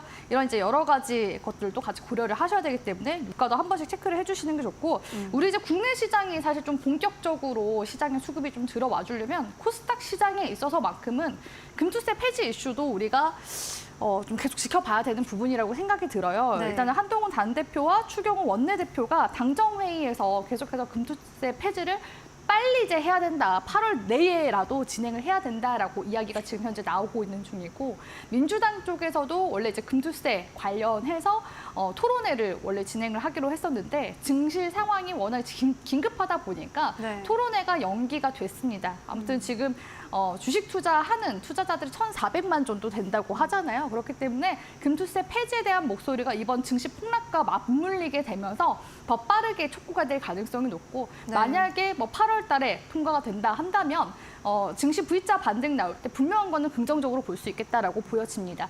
그리고 이제 금리 인하 관련해서는 일단 미국 쪽에서 특히 연준 쪽에서는 아직까지 경기 침체라고 보고 있지 않기 때문에 만약에 이를 이제 빠르게 긴급 소집을 해서 회의를 해서 금리 인하를 하게 된다면 오히려 정말 경기가 안 좋은 것으로 더 나쁘게 받아들일 가능성이 높아서 그를 지금 경계하고 있는 부분이거든요.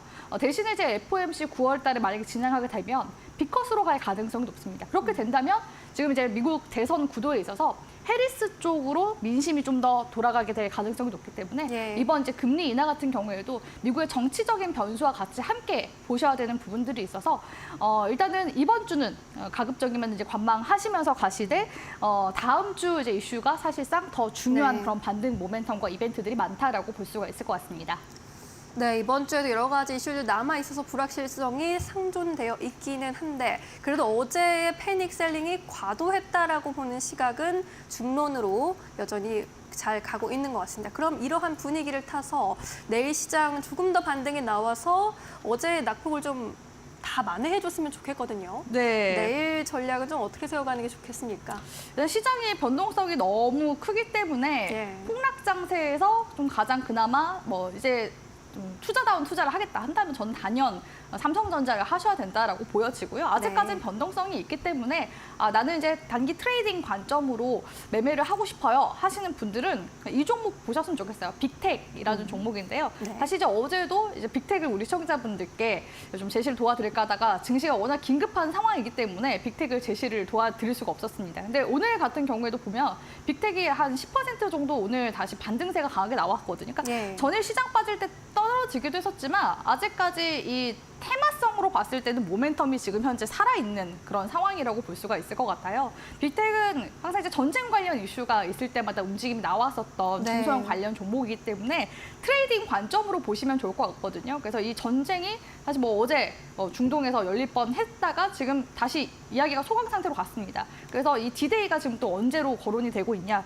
유대교 명절인 티샤 베아브가 12일에서 이제 13일이거든요. 그때 만약에 이제 중동 전쟁이 또 다시 한 번 더 일어나게 된다 한다면 사실 이제 뭐 배드 뉴스가 결국에는 그 나올 만한 이벤트 다 나와버린 거거든요. 악재가 나와버렸기 때문에 오히려 증시 반등으로 갈 수 있을 부분이 있기 때문에 오히려 그 부분을 우리가 좀 활용을 해서 그 전까지는 그러면은 이 중동 리스크도 계속 시장에서 발현이 되게 될 가능성이 네. 높구나라는 부분을 이용해서 트레이딩 관점으로 보셨으면 좋겠고요.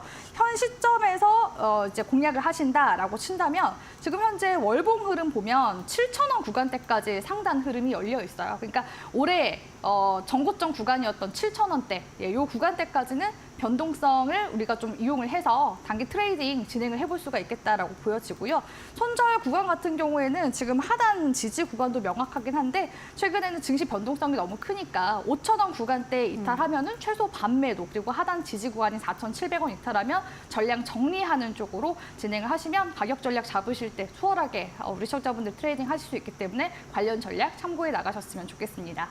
네, 중동 리스크 반사이익 수혜가 기대되고 있는 방산주, 그 안에서 대장주로 볼 수 있는 종목이죠. 빅텍 꼽아주셨습니다. 단기 트레이딩 관점으로 짧게 보면서 5,000원에서 7,000원 선으로 대응해 보시면 좋겠다는 의견까지 전해드리도록 하겠습니다.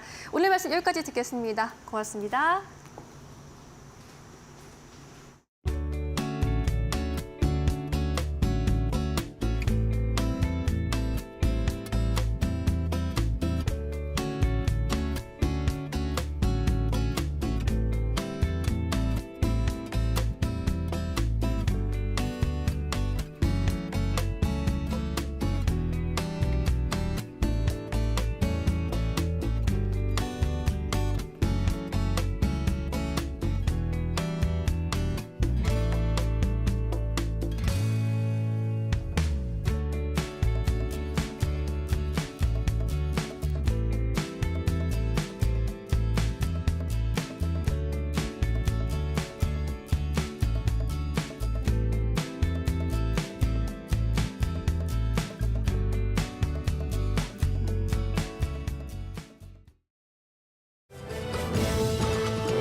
계속해서 이데일리 TV 뉴스 전해드립니다. 당정은 티몬 위메프 미정산 사태와 같은 재발을 막기 위해 이커머스 업체들의 판매 대금을 별도 관리하고 정산 기한을 단축하기로 했습니다. 정부와 국민의힘은 오늘 국회에서 당정협의회를 열어 이 같은 방안을 골자로 한 피해자 구제 대책과 전자상거래 제도 개선 방안을 확정했습니다. 당정은 이커머스 업체 전자지급결제 대행사의 정산 기한을 현행 40에서 60일보다 단축시키고 판매 대금 별도 관리 의무를 신설하겠다는 계획입니다. 피해 기업에 대해서는 2천억 원 규모의 긴급 경영 안정자금과 3천억 원 규모의 신보기금 금융자원 등 긴급 유동성을 공급하기로 했습니다. 정부와 국민의힘은 전날 국내 증시가 급락한 것과 관련해 야당이 금융투자소득세 폐지 협상에 착수해야 한다고 밝혔습니다. 추경호 원내대표는 오늘 국회에서 열린 원내대책회의에서 최근 주식시장 변동성이 커지는 상황을 감안하면 금투세 폐지 논의는 더 지체할 수 없다고 말했습니다. 한동훈 대표도 같은 날 이번 폭락 때문이라도 금투세 폐지에 대한 초당적 입장을 정해야 한다고 촉구했습니다. 정부도 비공개 당정회의에서 금투세 폐지가 당면 과제란 입장을 밝힌 것으로 알려졌습니다. 금투세는 내년 시행 예정으로 금융투자소득에서 발생하는 모든 소득에 대해 포괄적으로 과세하는 제도입니다. 아이빔 테크놀로지가 코스닥 상장 첫날 33% 넘게 상승하면서 마감했습니다. 아이빔 테크놀로지는 생체 현미경 전문 기업으로 오늘 공모가 1만 원보다 33.6% 오른 13,360원에 거래를 마쳤습니다. 지난달 실시한 기관 수요 예측에서는 공모가를 희망밴드 상단을 초과해 확정했습니다. 아이빔 테크놀로지는 공모를 통해 확보한 자금으로 연구개발, 해외 진출, 시설 확충 등에 투입할 예정이라고 밝혔습니다. 시각효과 전문업체 M83의 정성진 대표가 올해 실적에 대해 매출액은 20% 이상, 영업이익률은 10% 성장할 것이라고 전망했습니다.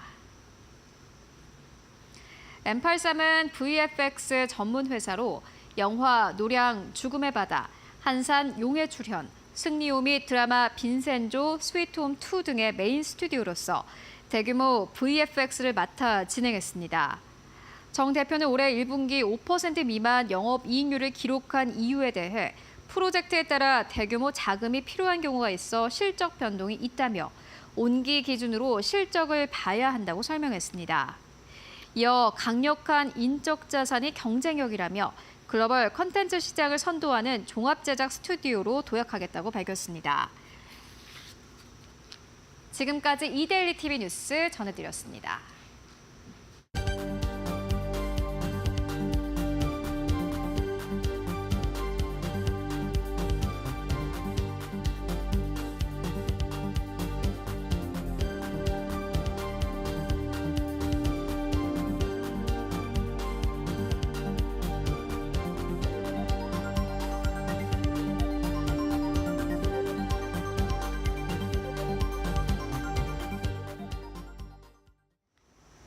네, 오늘 저희가 준비한 소식은 여기까지입니다. 저희는 내일 오후 2시에 다시 찾아뵙겠습니다. 시청해주신 여러분 모두 고맙습니다.